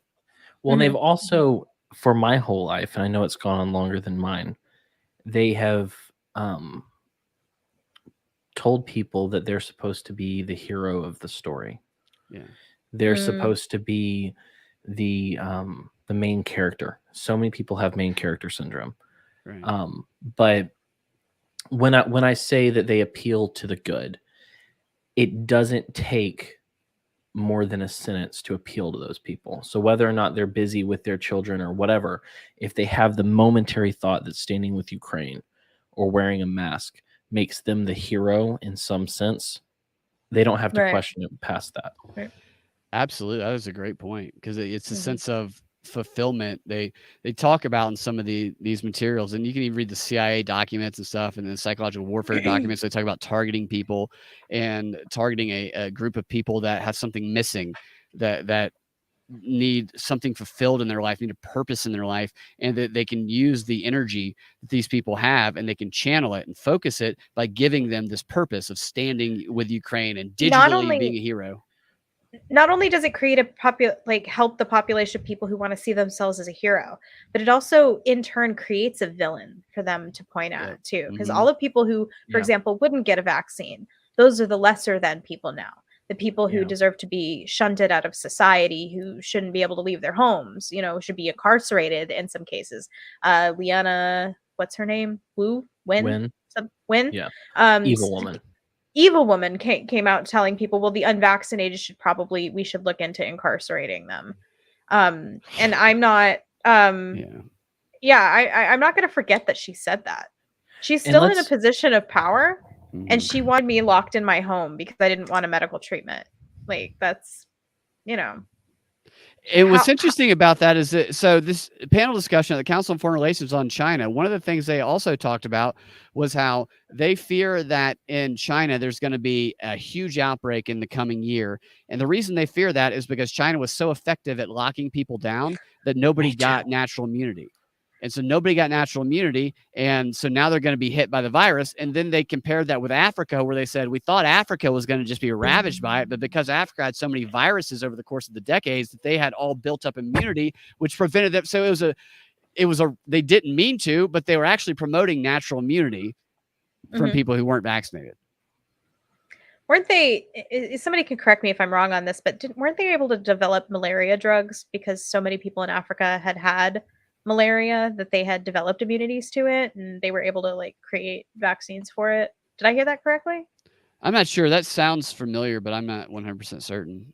Yeah. I mean, it's just, it might not have been malaria. It might have been some other illness, but it was like, if someone here in the US got that kind of a thing, we might not fare as well against it because we don't have this like, population history. It shows you that it's about control because of that type of stuff. That when they were so against natural immunity, then they slowly changed their position on natural immunity to the point of where the Council on Foreign Relations is now talking about how China's fucked because they don't have it, and Africa's strong because they do have it. That shows you this is about control. When you're a bad guy, you're evil. If you got like Aaron Rodgers, they framed as some evil person because he had COVID and he said he was immune to it instead of saying he was vaccinated. They wanted him to say he was vaccinated. They wanted him to comply. He didn't because he was naturally immune because he had gotten it. Yeah. And they say that people who get the vaccine after having natural immunity have a higher percentage of complication. I heard that too. Yeah. So one of the things that I said before is that the last 2 years have really shown us, and I want to get this thought in my head because I've lost it for a little bit and was trying to find it, is there are a vast majority of people. I would say that, maybe the vaccine numbers aren't as high as they say they are. But if you remember walking out and seeing all the masks, even in Florida where you didn't have to, the number's going down. But for a long time, people didn't have to wear masks, and they were anyway. And you were able to see that most people around you, especially if you went on the Nextdoor app, what a horrible app. It's terrible. Isn't Nextdoor terrible? It's the worst. Yeah. If you want to hate your neighbors, get in that app. Man, it's so bad. But you come to realize that most people, and I think that this is borne out through history, are not thinking people. And I'm not saying they're dumb. I'm saying they're not thinking people. They're not critically thinking people. And you have a lot of people who will go along to get along, or who want to be the hero in their story, or align with the quote unquote right side of history, which they don't want a conflict. They don't want a conflict. They don't want to be a problem. I've been working on this, on how to say this for a while in a tweet, but whenever someone says anything about being on the right side of history, without fail, they are talking might meets right. Might makes right. They're not talking about actual right, because the right side of history is always the victor. Yeah, it's always the person with the biggest guns and the highest amount of violence. It's the winner. And, it's the winner. And so the right side of history is almost always dictated by force rather than morality. But the good thing, so on the flip side of seeing how most people that we know of are NPCs at best, or are part of this idea, you saw the remnant. You saw the sizable amount of people, minority or not, who wanted to stand up and say no. And so you were able to see that throughout and this has been true throughout history, there's always been the ones who go along with death and the ones who choose life. And I think that that's a beautiful outcome of this, is we were able to see the people who chose life. Yeah. I think more people stood up against it too than maybe they anticipated. Yeah. I hope that's true. I hope they were like, whoa, we don't have this on lock. So Yeah. I'm not going to read from the AMA anymore because I don't know how many we got through with Whip, but I have 2 questions that I want to go through. And so the first one is one that's been going on TikTok for a while now, and it's a simple premise. Brad, do you think that there are more wheels or doors on the planet? Wheels or doors? Yeah, I think there are more. Yeah, more wheels or doors. That's an interesting question. Probably wheels. And that's where most people have kind of ended up. But I'm still on. I'm still on team door. It's tough. Because there's multiple doors in a house, and a lot of things could be considered a door. And then a lot you of things bring up could be considered Lego a wheel. wheels. Yeah, right. And how many of those are produced? But then you think about how many cabinets you have that are considered doors, and then you start thinking That's a good point. about what's point. the other one? Like if you go into a postal service and you see there A lot of doors, little compartments. You put your mail in, your PO box. That's a lot of doors. That's a good point. Okay, You but might are be we right. also counting like gears in Clockwork no as wheels. Okay. Wheels. Okay, Like wheels on a car, wheels you on a made bike. me rethink my answer. With I wasn't even considering the smallish doors. There are a Yeah. lot of wheels. That's life's toughest question right there. Yeah. So where are you now? You wheels or doors? Yeah, I'm reconsidering. I'm starting to lean towards doors now, but my initial instinct was to say wheels because I was like, I think even people that don't have a house sometimes have wheels, but I might be wrong on that. They might also have doors. If it was considered a door, is the opening of a tent considered a door? It could be. I mean, for sake of fairness, maybe not. I mean, but they call it a door. Like, what are parameters here? Are we talking about like hinges and a knob? Yeah, like right. what qualifies as Something a door? that Or just something an that open opens up. hole Yeah, that you Not an walk op- into? not an open hole. So you need the opening and close mechanism. Right. Yeah. Okay. So I think Because that's if you were important. looking at like a mud hut and Yeah, it it's just an had open like an hole. open, but you would still consider that a door. Yeah, Yeah, my I mouth mean, could be a door door. to the hut. Yeah, That's a good point as the well. door Does to it my have to be soul is my physical? mouth. Yeah, and that's the thing. It's hard because then you like you want to go, okay, so I look at a car. How many wheels does a car have? And you're like 4. How many? Well, 5. Well, what was it? What existed first? And I think probably doors existed first. So there's probably more doors if we go with what existed first. Because they say don't reinvent the wheel, don't reinvent the door is what they should say. Well, and cars have 4 doors, a lot of them, and then they have a hatch, which is just the back door. They have a compartment. They have a glove box. They have the hole. The people have holes who are in the car. And then when we're talking about like gears and things like interworkings of stuff, we have stuff like a flywheel. It's specifically named a wheel. But it's like Right. it doesn't function as what I mean when I say wheel. So I mean it turns, but it's like so like a Lego wheel functions as a wheel. But also if you open up not a cabinet door, but a drawer, that's not a door, but it functions on wheels. So it's that movement. It does. What do you think? What do you think Zelensky? Where do you think he stands? Because He's definitely a wheel man. That's where I am. Oh dear. Okay, so I'm going to add an extra question. Okay. But so this is the classic question. I know where I stand on this. But is a hot dog a sandwich? That's a tough question. So I mean, it's go ahead. 2 halves of bread surrounding meat, right? I mean, like that's a isn't that sandwich. the quintessentially what makes a sandwich is But a like lot of- meat inside of bread. But a lot of people will say, well, do you include ravioli in that because that's bread surrounding meat? But it's completely surrounding. It's a pocket at that point. A But pocket is not a sandwich. a lot of the point that people make is it's 2 pieces of bread. But I'm like, so subs aren't sandwiches anymore? A meatball sub isn't a sandwich? Yeah. So I mean, Yeah. I think obviously what that means is that hot dogs are sandwiches and Pop-Tarts are ravioli. Yeah, I agree with that. It's a pocket food at least. I mean, It's like a stromboli. It's more like a stromboli though, because it's got like the cuts on the top. a taco is a sandwich. Is it a sandwich? Or is it only a sandwich if it's a flour tortilla? So I'm looking at a definition of sandwich, and this is just the first definition that came up. So I don't know the accuracy of it, but it says an item of food consisting of 2 pieces of bread with meat, cheese, or other filling between them, eaten as a light meal. So for a hot dog, I would say, is the hot dog bun intact? If it is, then it doesn't qualify as a sandwich according to this But definition. neither does a meatball sub then. And everyone would say that's a sandwich.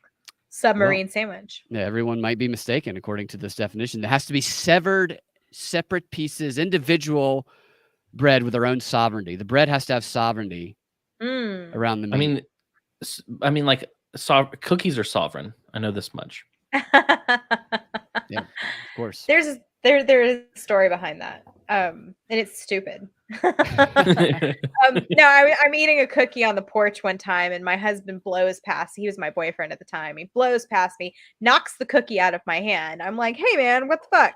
And he picks the cookie up, off, dusts it, and apologizes to the cookie.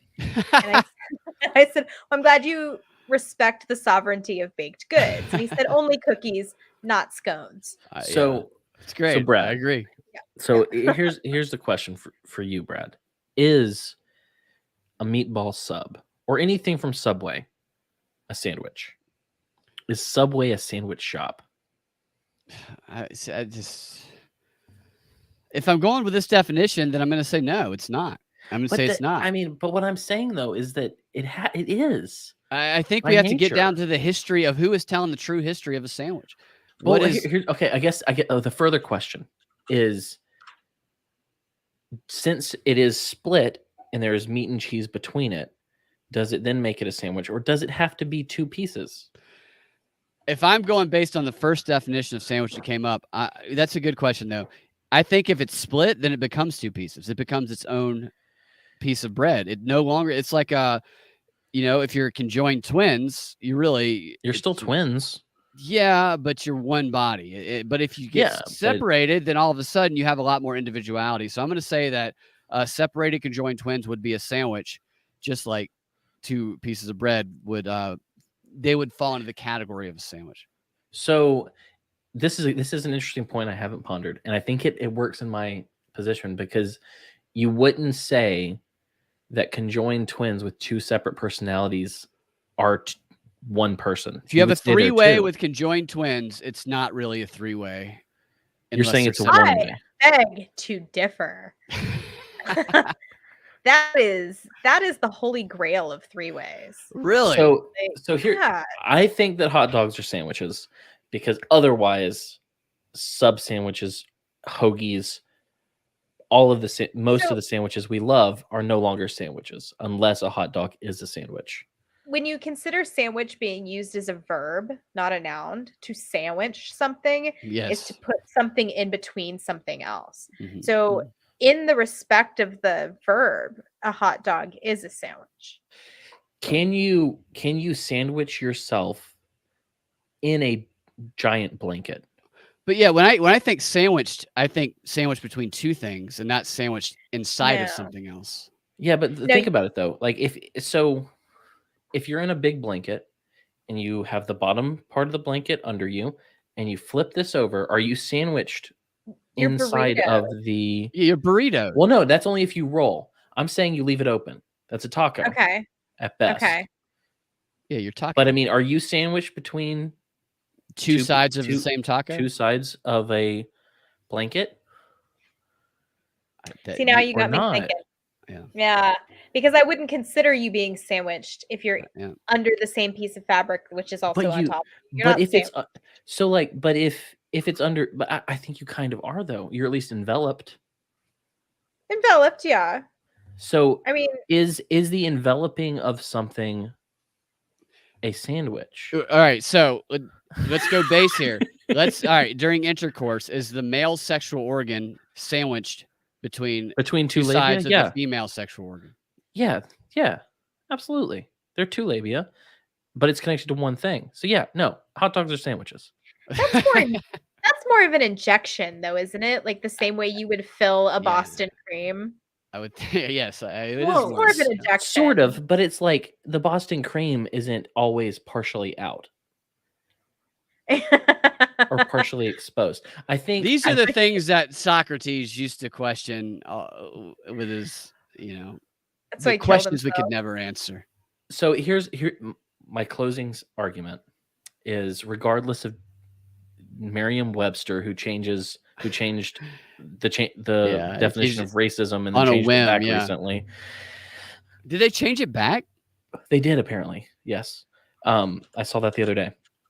But all I'm saying is that if you have to get rid of most of the sandwiches on the planet in order to disqualify a hot dog as a sandwich, then a hot dog is a sandwich. So you are wanting to say that you don't want to lose all the other potential sandwiches on the planet. Right. I mean, what else would you call them? Because you don't call them a submarine. I don't know. Well, we live in a time where you can make up new words and they can become the most popular word of the year. So this could be an opportunity to rebrand what previously was under the category of a sandwich. Elephant Man's out. We lost Elephant Man with the sandwich discussion. Hot dog is a sandwich. Final answer. Yeah, I'm good with that. I'm okay with that. All right. So my final question, and this is an important one as well. It's not important. So let's say tomorrow at 12 p.m. noon, everyone on the planet stopped sneezing, no longer sneezed. No one ever sneezed again. How long would it take for us to figure out that we stopped sneezing? That's an interesting question. Wow, because it's allergy season right now. So I would notice pretty effing quick that I just stopped sneezing on my own. Would you say my allergies are not as bad this season? I don't know. They've been pretty freaking rough this season, and to suddenly stop, I had to take medication for it. How long would it take? How long past the point of you going, oh wow, maybe the pollen's gone. That's why I'm not. That's an interesting question. I think it would have to be somebody who already is studying that to be the one to call it out, because we notice sneezing when we're sneezing or when others are sneezing, but when it's out of sight, out of mind, we don't think about it. And even if it is a time of year, I think that if we're not sneezing, I think we are alerted to the fact that it is the time of year of allergies, even though we know it, but we're really alerted to it. When others are sneezing, we go, oh, I haven't been sneezing as much. So that comparative aspect of it will be missing, which will make it not come to mind to us. I think the people who are studying sneezing, it is their life's job to research sneezing patterns, would have to be the ones to alert us. And I don't know. Because I sneeze a lot. I have seasonal allergies, but I don't think that I would notice a day that I haven't sneezed until I sneezed again and went, wow, I haven't sneezed in a minute. Why haven't sneezing feels good too. It's if tomorrow I didn't sneeze for 24 hours, I would notice, because there is yellow pollen coating everything. Like, I can see the pollen in the air. I can see it covering my car. So I know that it's there. Let's say it was in. Do you think you would stop though and go, I haven't sneezed today? Like you, you wouldn't. Weird, because I have to take medication to. Okay. Would you not think your medication is just working? I don't know. It doesn't work all that good. I mean, it keeps me from being effed up from my allergies that I can function. Yeah. But right now, I can't breathe through my nose. The pollen in Georgia is terrible, by the way. It's really bad. It's bad here too. No, but so you think you would know within a day? I think I would know within a day. Yeah. You don't think it would take 2 or 3 days at least? I mean, maybe. I mean, I suppose I could go through a day if I were busy, not thinking about it and not notice it. But after a couple of days, I would be like, okay, something's going on here. I would know. I think I would know. This is actually an interesting question that can relate to a lot of things going on in the world. Is what will people notice once it is moved out of sight, out of mind? In the news, we have stories that are put in front of us, and this is different because it's physical in our bodies. Then all of a sudden we care about it, and all of a sudden it's just taken away, and people just seem to forget about it because it's just out of sight, out of mind. So I think this is an interesting experiment that could be done. Because I mean, if let's say it were November, December, how long would it take you then? I mean, it would take longer because I don't have the same level of allergies that I do right now. So, okay. So wait, I forgot even the premise of the question. It's not if you stop sneezing. How long would you, It's not how long would you realize you're not sneezing. It's how long would it take us to realize no one is Nobody's sneezing. sneezing. Well, that yeah. Okay, longer, because I obviously am not communicating with everybody in China. Like, I don't know Right, what yeah. their sneeze ratio is, so I think it would be a Let- while. But let's just say America or Georgia. I think it would take How years. long would it take you? Do you think it would take Yeah. us as a people to realize we stopped? Maybe sneezing? decades. It might be a while. Definitely years, because a person might notice they're not sneezing, but Right. to actually start to notice that, because you're going to find other explanations for it. You're not going to, the supernatural or everybody stops sneezing, you're not going to go to. So it would take a long time and a very astute eye to notice, I haven't seen anybody sneeze in months. Like for me, I haven't heard anybody hiccup in months. For all I know, everybody stopped hiccuping, but I haven't Yeah. investigated that. Yeah, I had they haven't. hiccups yesterday. You know what I think would be the telltale sign would be when you're watching a TV show or any TV show, all TV shows, and you realize that a sneeze is no longer a trope or a point of comedy in So- media. Yeah, that's This interesting. reminds me of that movie Children of Men. I don't know if you guys saw that or not, but the premise of that movie was that everybody stopped having babies. There were no more pregnancies. And they said that it took them months to realize what was going on. And it just stopped. Like, were less and less new pregnancies being entered into the books. Mhm. And so it took them a while. Something that big would be noticed a lot more quickly than a sneeze. And it took, in the premise of the movie, it took them months to figure out what was going on. That's really interesting. It is, because that does speak to power too. In the things that it's the dog that doesn't bark.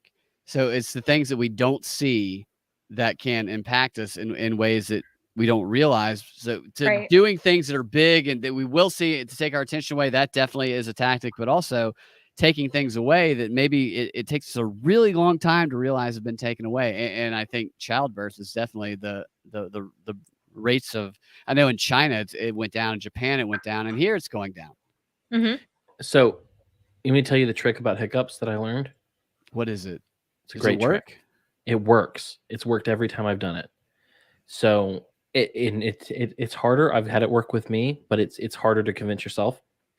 But if you hear someone hiccuping and they go, "Oh, I can't get rid of these hiccups," if you say to them, "Prove it. Prove to me you have hiccups," they stop hiccuping. What? Interesting. That's it. I like that. I'm gonna try. What? I did it with my wife the other day.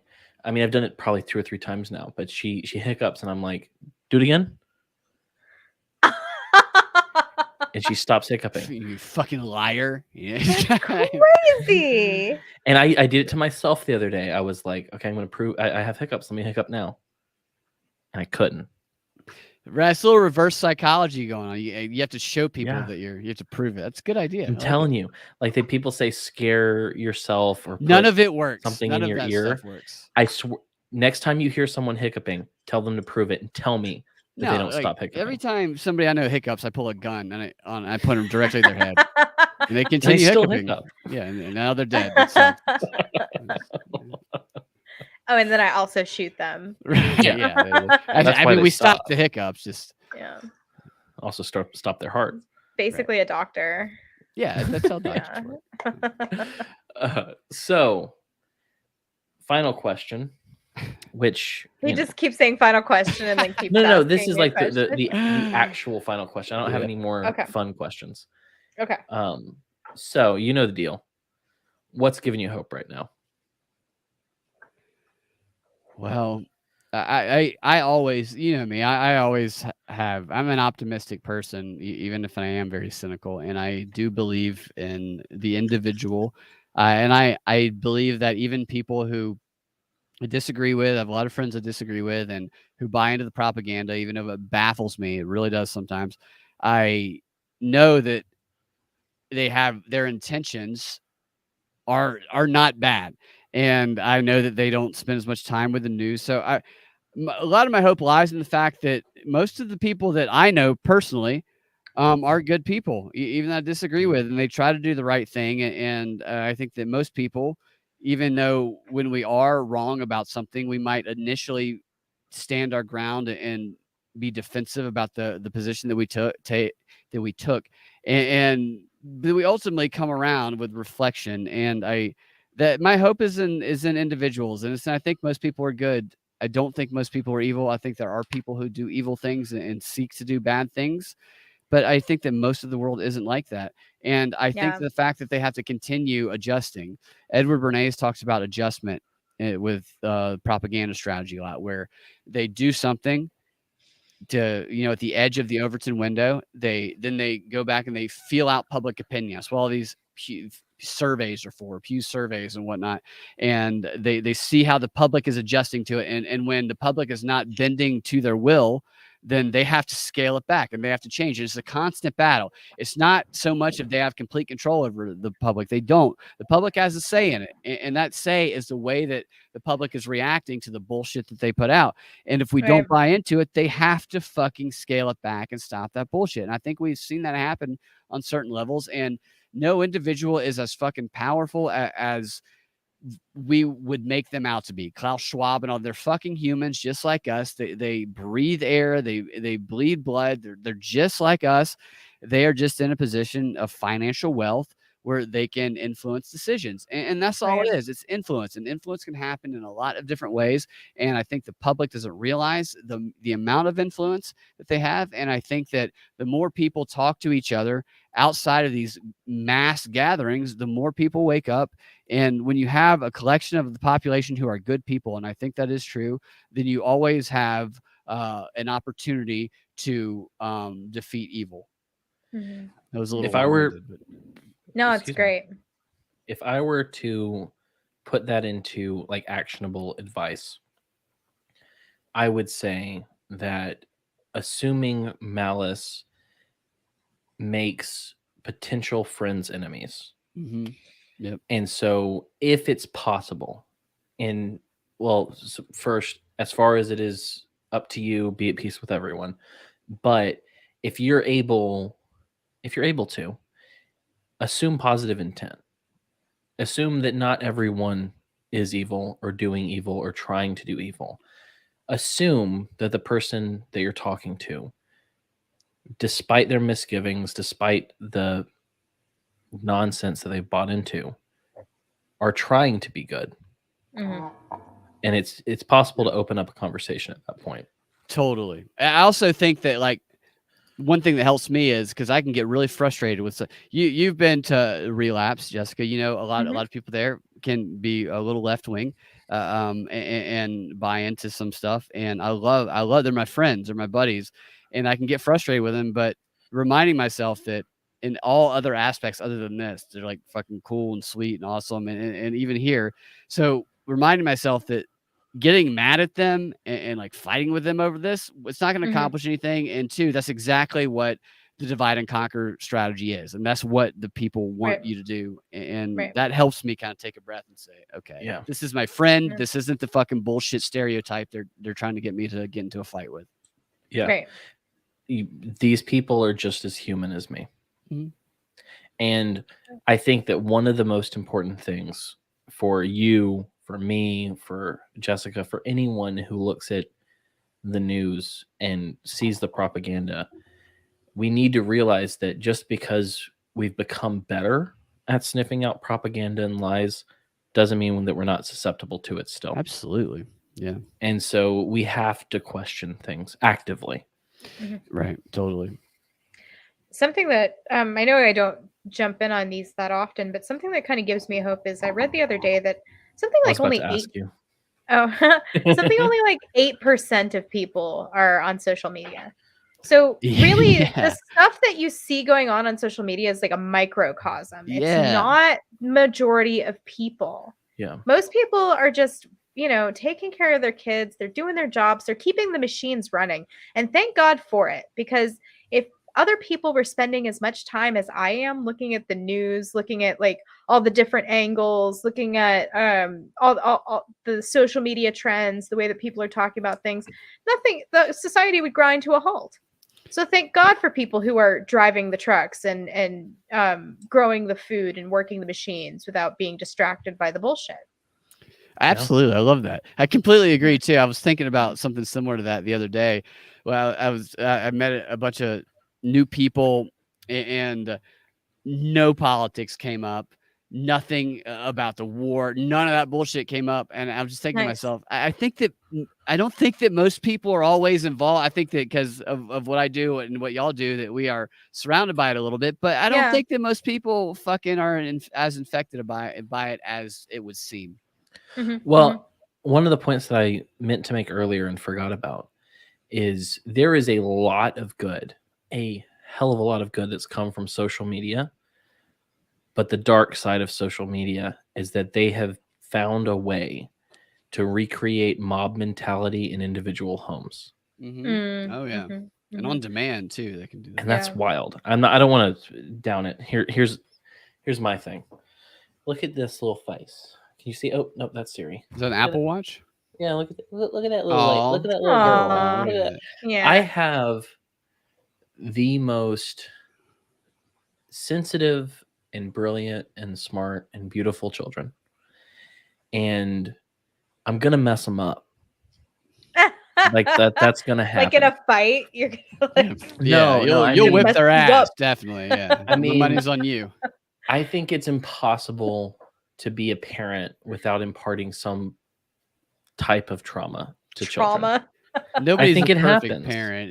You're right. Yeah. Nobody's Yeah. a perfect parent, but But the fact is, I have had 5 times so far where I've been able to look into the closest thing I can call the perfect face of innocence.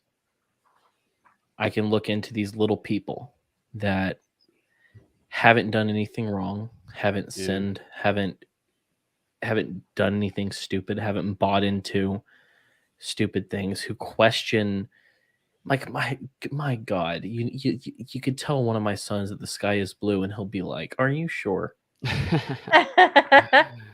Yeah, Yeah. I'm pretty sure. Even though we didn't have a word for blue until like 1500 years ago. Is he But Russian? like, no, unfortunately, no. Because then I would have made him stand for Ukraine. Oh. But no, it's like we have these little people that have all of the potential and none of the damage. And even though we're going to misstep here and there, we have,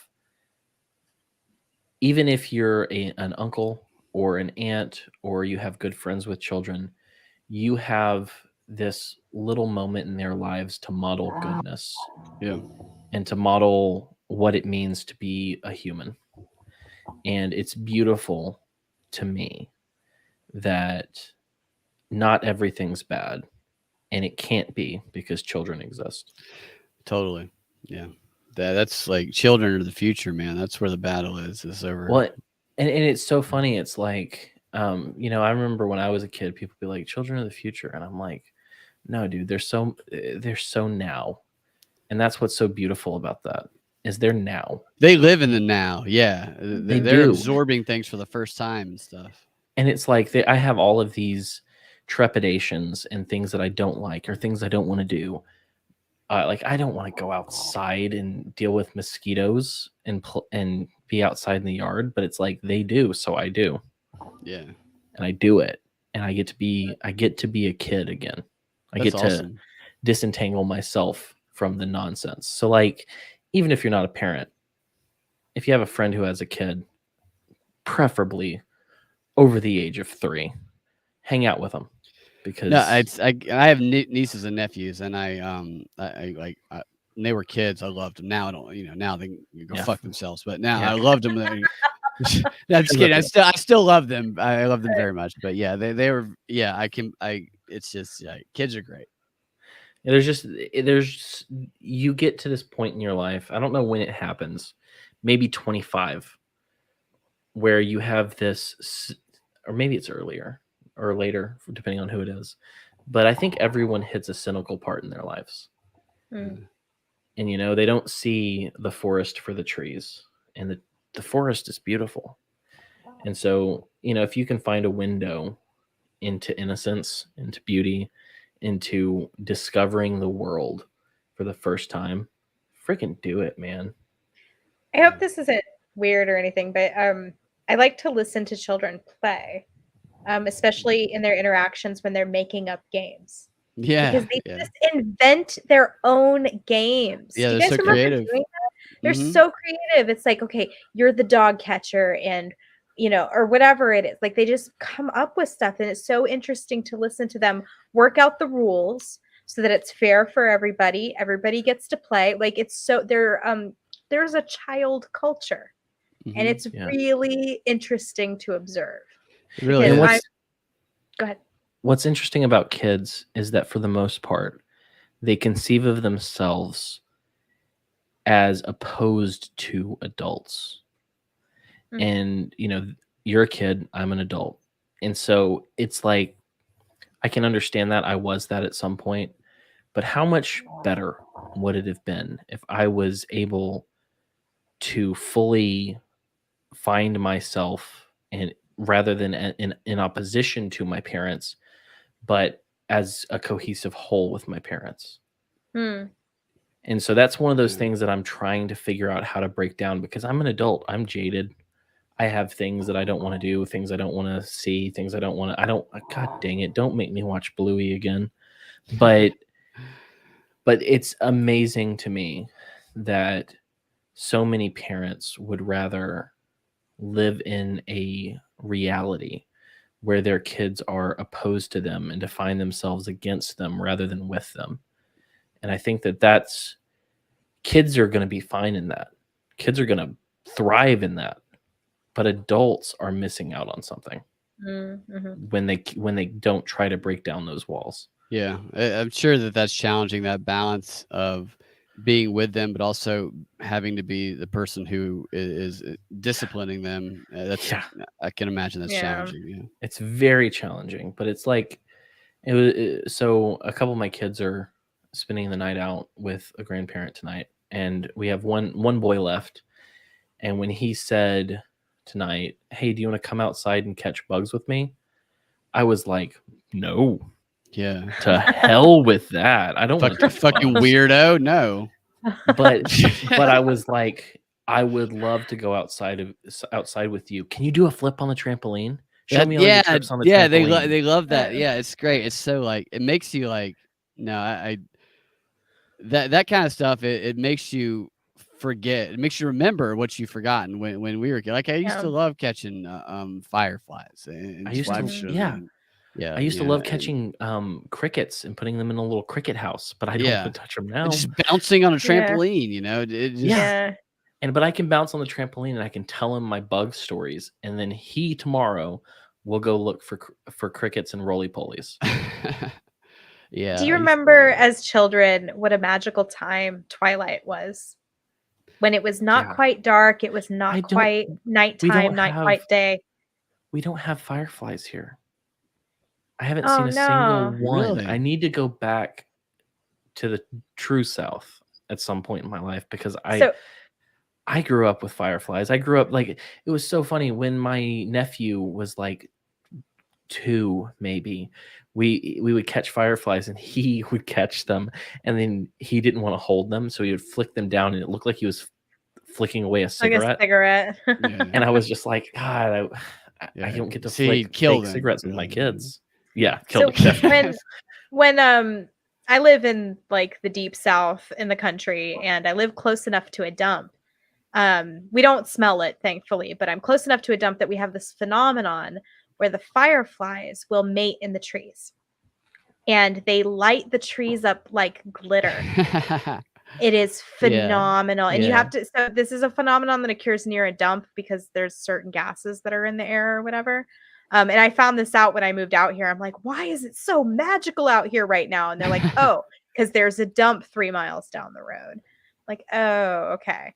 Well, that sucks, but it does something with the fireflies that is absolutely magical. And I had that moment again, just where I was like a kid for a second again. Yeah. And you only catch it for a fleeting moment. You can't hold Right. on to it. But when you get it, it's like, oh, I remember that feeling. And it used to be that way all the time. And everything was so new when we were kids. So we see those things for Yeah. the first time. It creates these new impressions in our brain.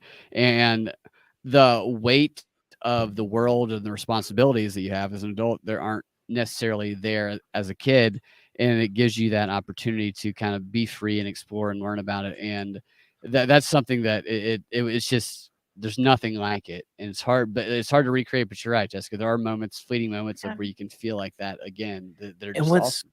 And what's so cool about that is you can't hold on to it forever. Not in the way that you want to, not in the way that you were able to as a child, but you can hold on to that memory and that feeling, and you can go back to it. It's amazing as an adult how these little bitty things, insignificant things, can take you back to the happiest point in your life.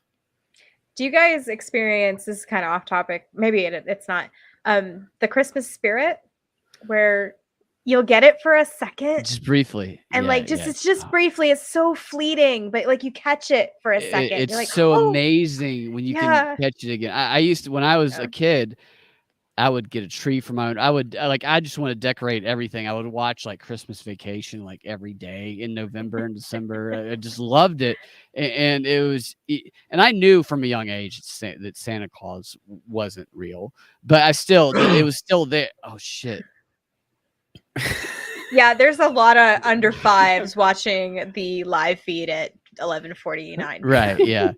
But it was still there, and I love the movies and stuff. And as you get older, it kind of, there's just other shit on your mind. There's other worries and stuff.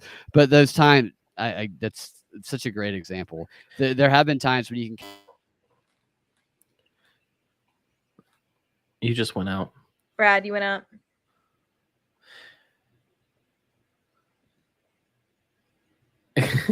Oh no. I felt like that was going to be really good too. I don't know what happened, but I will say, while you're trying to figure that out, that for me, that moment was extended when I was a kid, when my mom and I would stare at the tree. We'd sit on the couch and stare at the tree. And that was the moment for me that I remember. I heard you laugh for a second, but then I didn't. Yeah, I hear did anything, too. Brad. Can you hear me?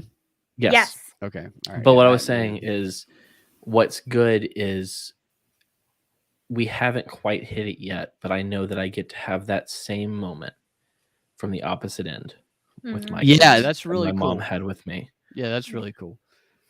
Yeah, around Christmas time, I think about that, Jessica. I think about like, man, I want to capture some of that feeling. I know you're never going to get the feeling you had as a kid, but I want to capture some of that feeling. You can't produce it. There's nothing you can do to make it happen. It just happens so randomly.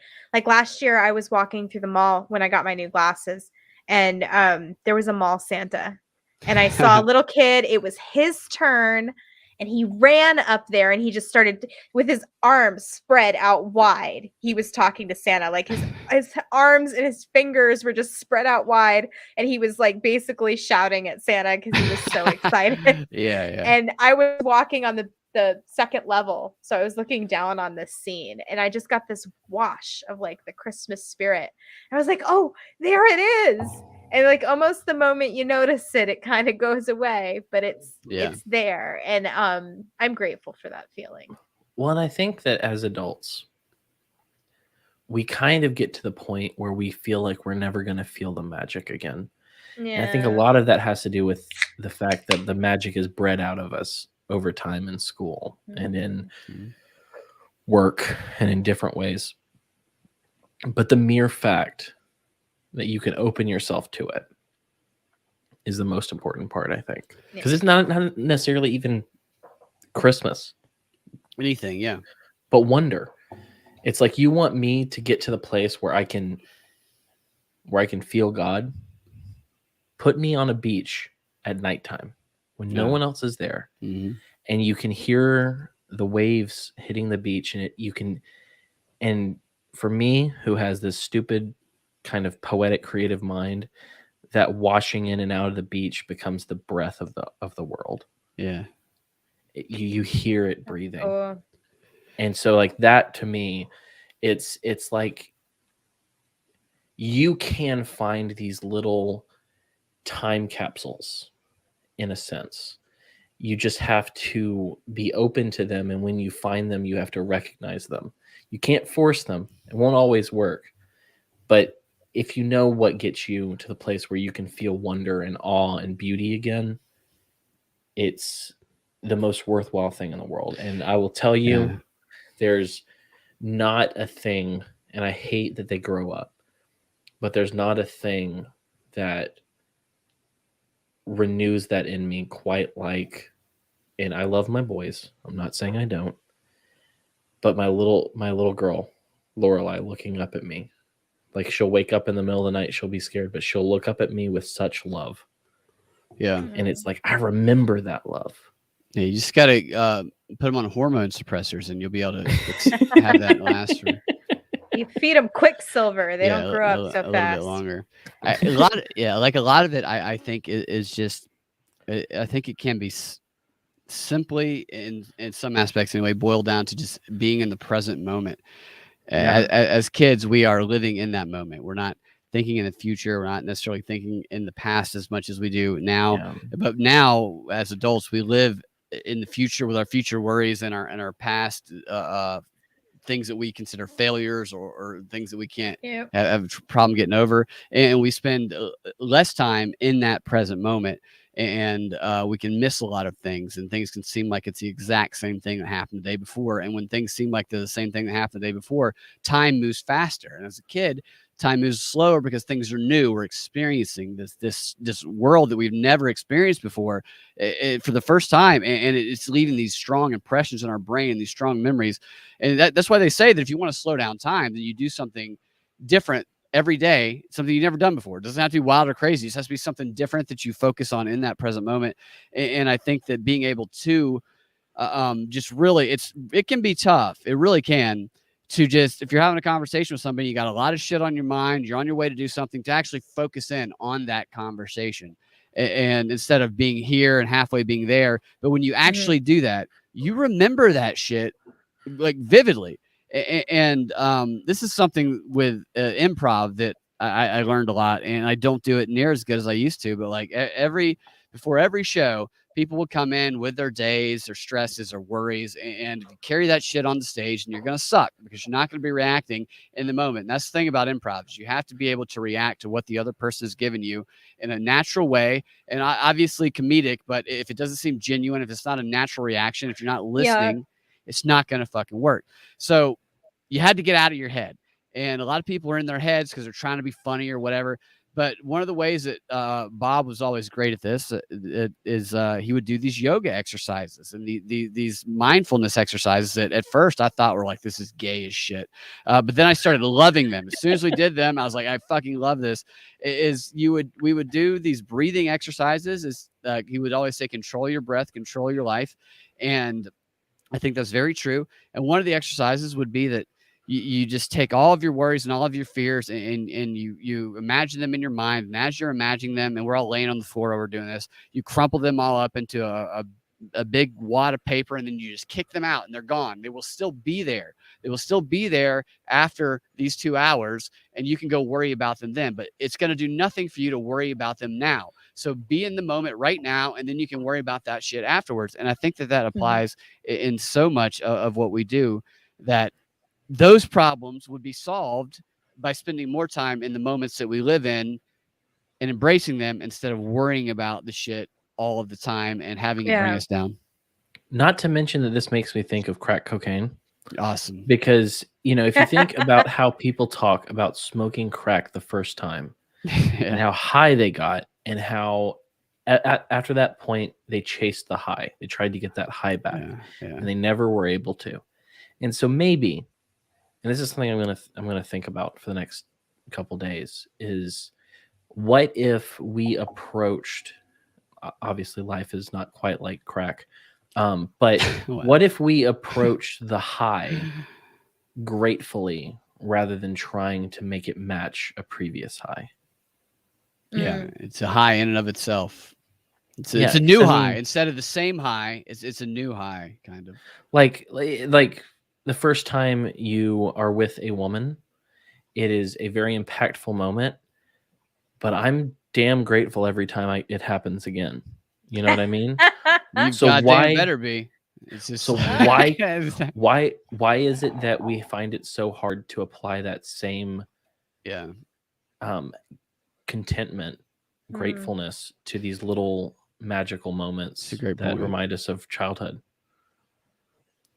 Yeah, it's a challenge. It was so much noise, and honestly, I think that this is what the propaganda tries to prevent us from doing. If we removed all of that and we're all living in nature as our natural way of being, minus civilization society, then this stuff would not be as challenging because there would not be so many factors distracting it and cutting us off from it. But that's why it is so hard to do that. Is it takes like real mental focus to be able to block that shit out and get in that moment and recognize that shit. Like another thing that we used to do as a warm up, and it was so great, is we just lean over and you breathe, and with every breath you're kind of slumped over. One vertebrae raises up, and you just let everything fade away, and then we walk around the room, and the goal is to notice something different that people you've known for 10 years that you've never noticed before. With something in their shoes, something in their clothes, something in the way they walk. And that forces you to be in that moment in ways that you're not previously. Yeah. And we focus on the bad. I mean, I know you've had it in relationships at different points where you focus on the thing that annoys you the most about your partner. Yeah. And it's like there's a beauty to sitting and seeing the little things that are magical, because honestly, we look for the big magic when the little magic keeps us going. And we miss that. Yeah, that's a great. Yeah, we miss opportunities for magical moments, focusing on bigger stuff, and our worries and shit weighs us down totally. But we've hit 3 hours and 25 minutes. So I don't know if that's the record yet, but we do it every time. And I have fun the whole time. So if you listened to all of this, you're a good one. If you didn't, good for you. What's wrong with you, dude? This was fun. But I do want to let people know where to find you other than that, and to let them know what's coming up soon, because we're entering a fun season with some cool stuff. And what's so funny is this is the first time that this has ever happened where I'm going to announce the next 4 guests and you're the 4th guest. Awesome. So I get to say it in front of you. Can I say something I would like to do before that? And maybe we can make this happen. I know somebody with a studio that would probably love to help us do this. Jessica, I know when Cam is out and I'm going to be hosting with you, maybe we should do one in person at a studio if we can make that happen. That'd be a lot of fun. Yeah, absolutely. Yeah. Maybe we can make that happen. I think that would be cool. Sounds good. Hit me up. So at one point, this was supposed to be you two doing it together and me not being here, but I didn't move, so I didn't have to. Oh, you didn't move. Okay, well then Cam will bring you in and we'll all do one at the fucking studio. Maybe I use some of my PTO and we all do it together. Yeah. So if you want to find Brad, he's easily findable. In fact, I have tickers that I use every week, and I have to typically like move someone out and move someone back in every week, but I actually now have a Brad tab where I just keep your stuff in it. So if you'd like to follow Brad on Twitter, he doesn't post a lot, but when he does, it's always fun. You can follow him at Freedom Act Radio on Twitter. Ted Cruz recently retweeted me, by the way. I saw that. Congratulations. The creepiest man in America. Blobfish retweeted me. Zodiac Killer retweeted That's right. you. I know. I feel really, my life is validated. He also is on a wonderful show, which, if I'm not wrong, I think I'm going to be co-hosting with you again. Yes. Very soon. Next week, I think. Which is the Propaganda Report, which you can listen to on any podcatcher, or thepropreport.com. Also, Monica and Brad are the only people I will shill their Patreon to our fans. I don't typically do that, but you get a lot more if you go to their Patreon, if you use their Rockfin, I don't think they're on Odyssey, but they have a lot. So if you go to patreon.com/ is it Propaganda Report or the Propaganda Report? Propaganda Report. I should have set up a link tree like you suggested, but I didn't get a chance to. That was a good idea. I will do that eventually. So next time we're gonna have a link tree where I can just say here's everything, and you can even do a Fun World in that link tree, which you should. You should make everyone watch Fun World. Right? Yeah.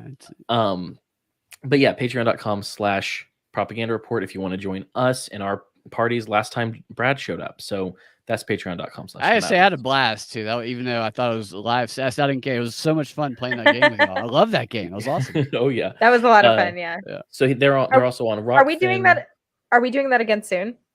Yeah, we'll do it at least monthly, if not Okay, more. cool. So at least monthly. We did it last time on St. Patty's Day, so the 17th. So I'll look mid-month. Yeah, monthly sounds good. Yeah.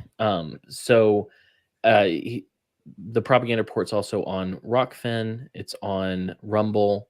It's not on YouTube anymore, but any podcatcher. But the best stuff you're going to get is going to be on Patreon or on Rockfin, where you get the full propaganda report, free 30, or what do you call it now?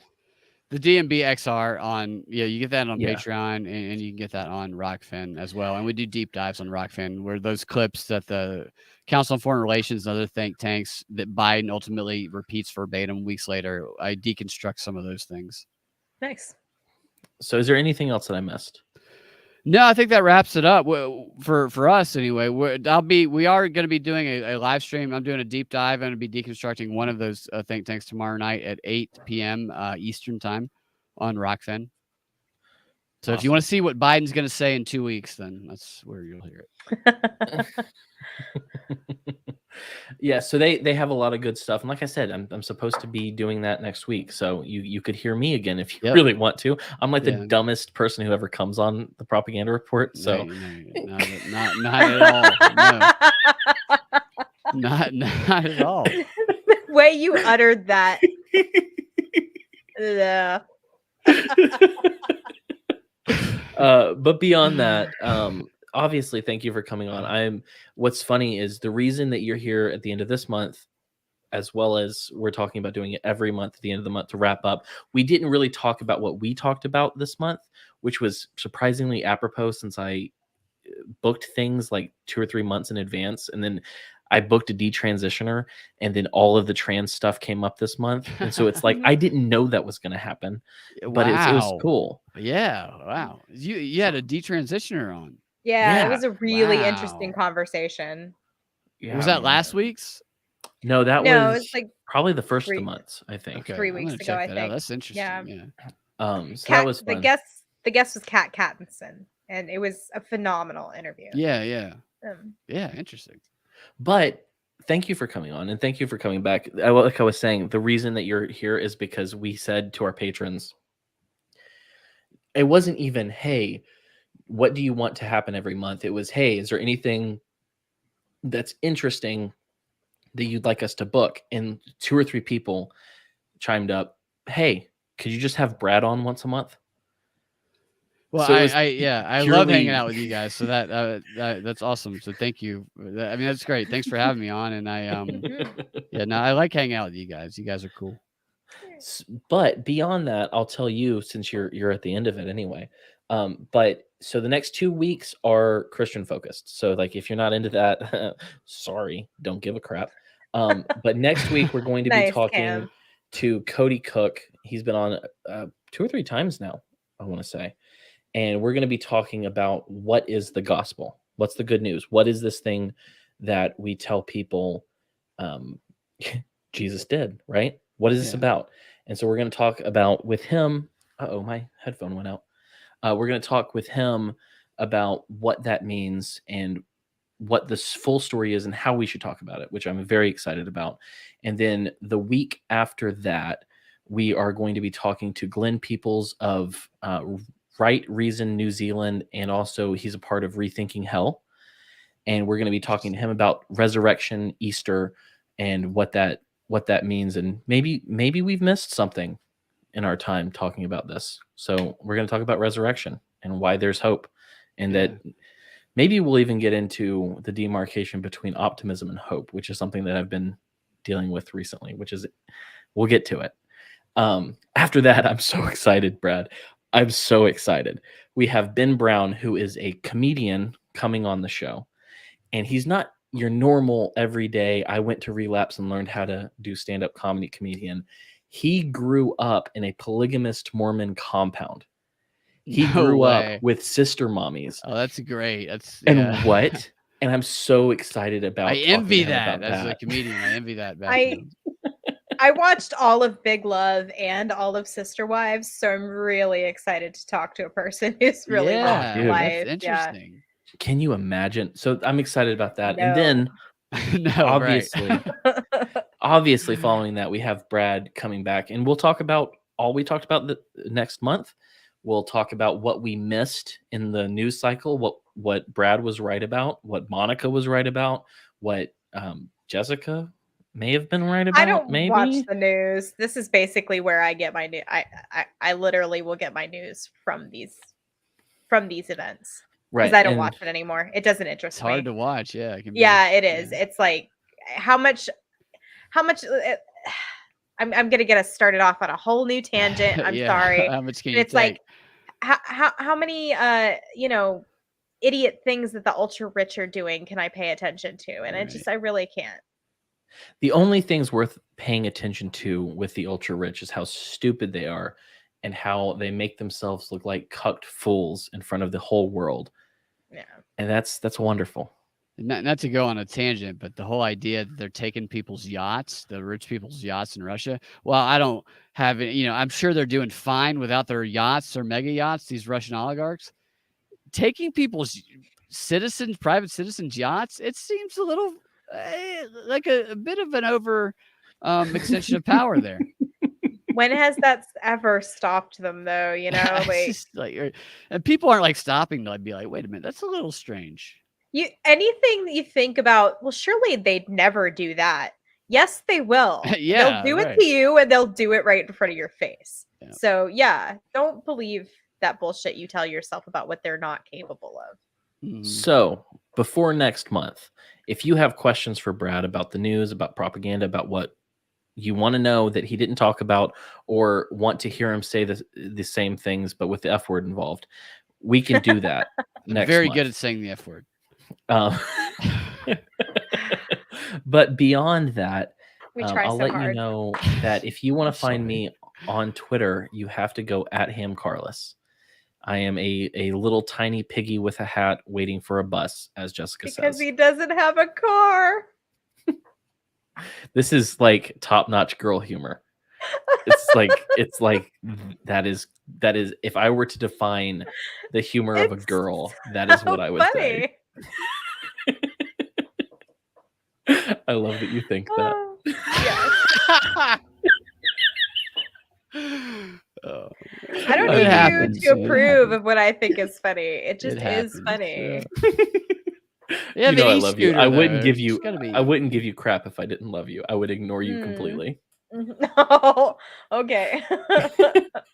I've been mean, without a car a number of Thanks. times in my life, and it's frustrating. So Tell me that that's not true based on what you know about me on Twitter, that I absolutely ignore the people I don't like. That's true to a fault. You do talk about them in the group chat.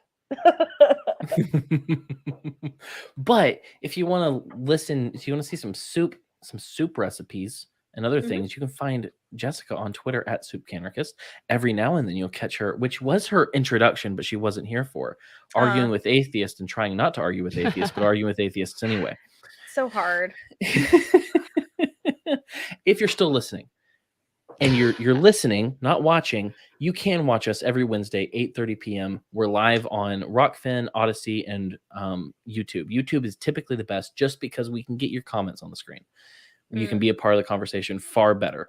That's what sucks. I would rather not be on YouTube, but hey, that's where we are. There hasn't been mass adoption of any of these other things yet. Someone asked me a question today I didn't know the answer to. Are we on Spotify? Oh yeah. Yeah, we're on Okay. every podcatcher. That's my Okay. thing. If you're listening and your preferred podcatcher doesn't have it, tell me, because Right. I've put it on there before and I don't know why it isn't on there anymore. Yeah. Okay. So it's on everything. It's also on, it's on every, if you're listening, it's on everything. If you'd rather watch Rockfin, YouTube, etc., 8:30 p.m. Wednesday nights. What else? What else do I have?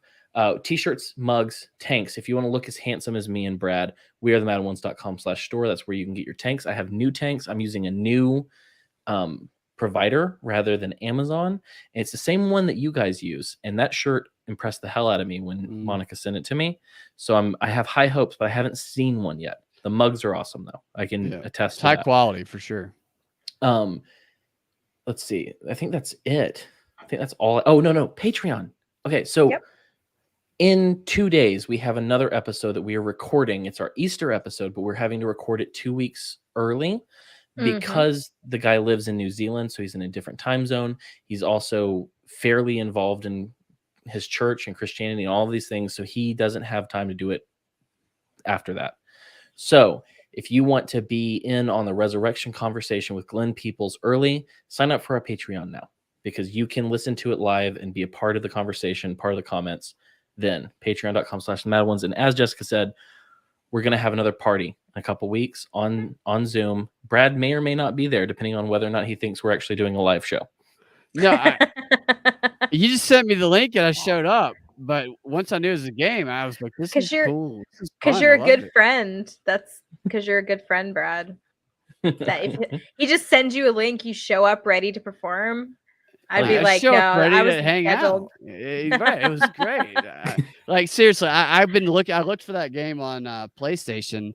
I was like, I want to get that game. It was really cool, but you have to have you have to have at least multiple people to play it. I think we should we could play that game as a show at some point. Yeah, that would be fun. What we should do is if we ever want to raise money for charity, that's what we should do.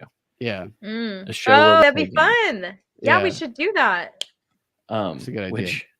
So we'll get there. But Brad, we love you, and you know that. I hope you realize that all of my homosexual advances towards you are purely in the youth group mindset of being an edgy boy.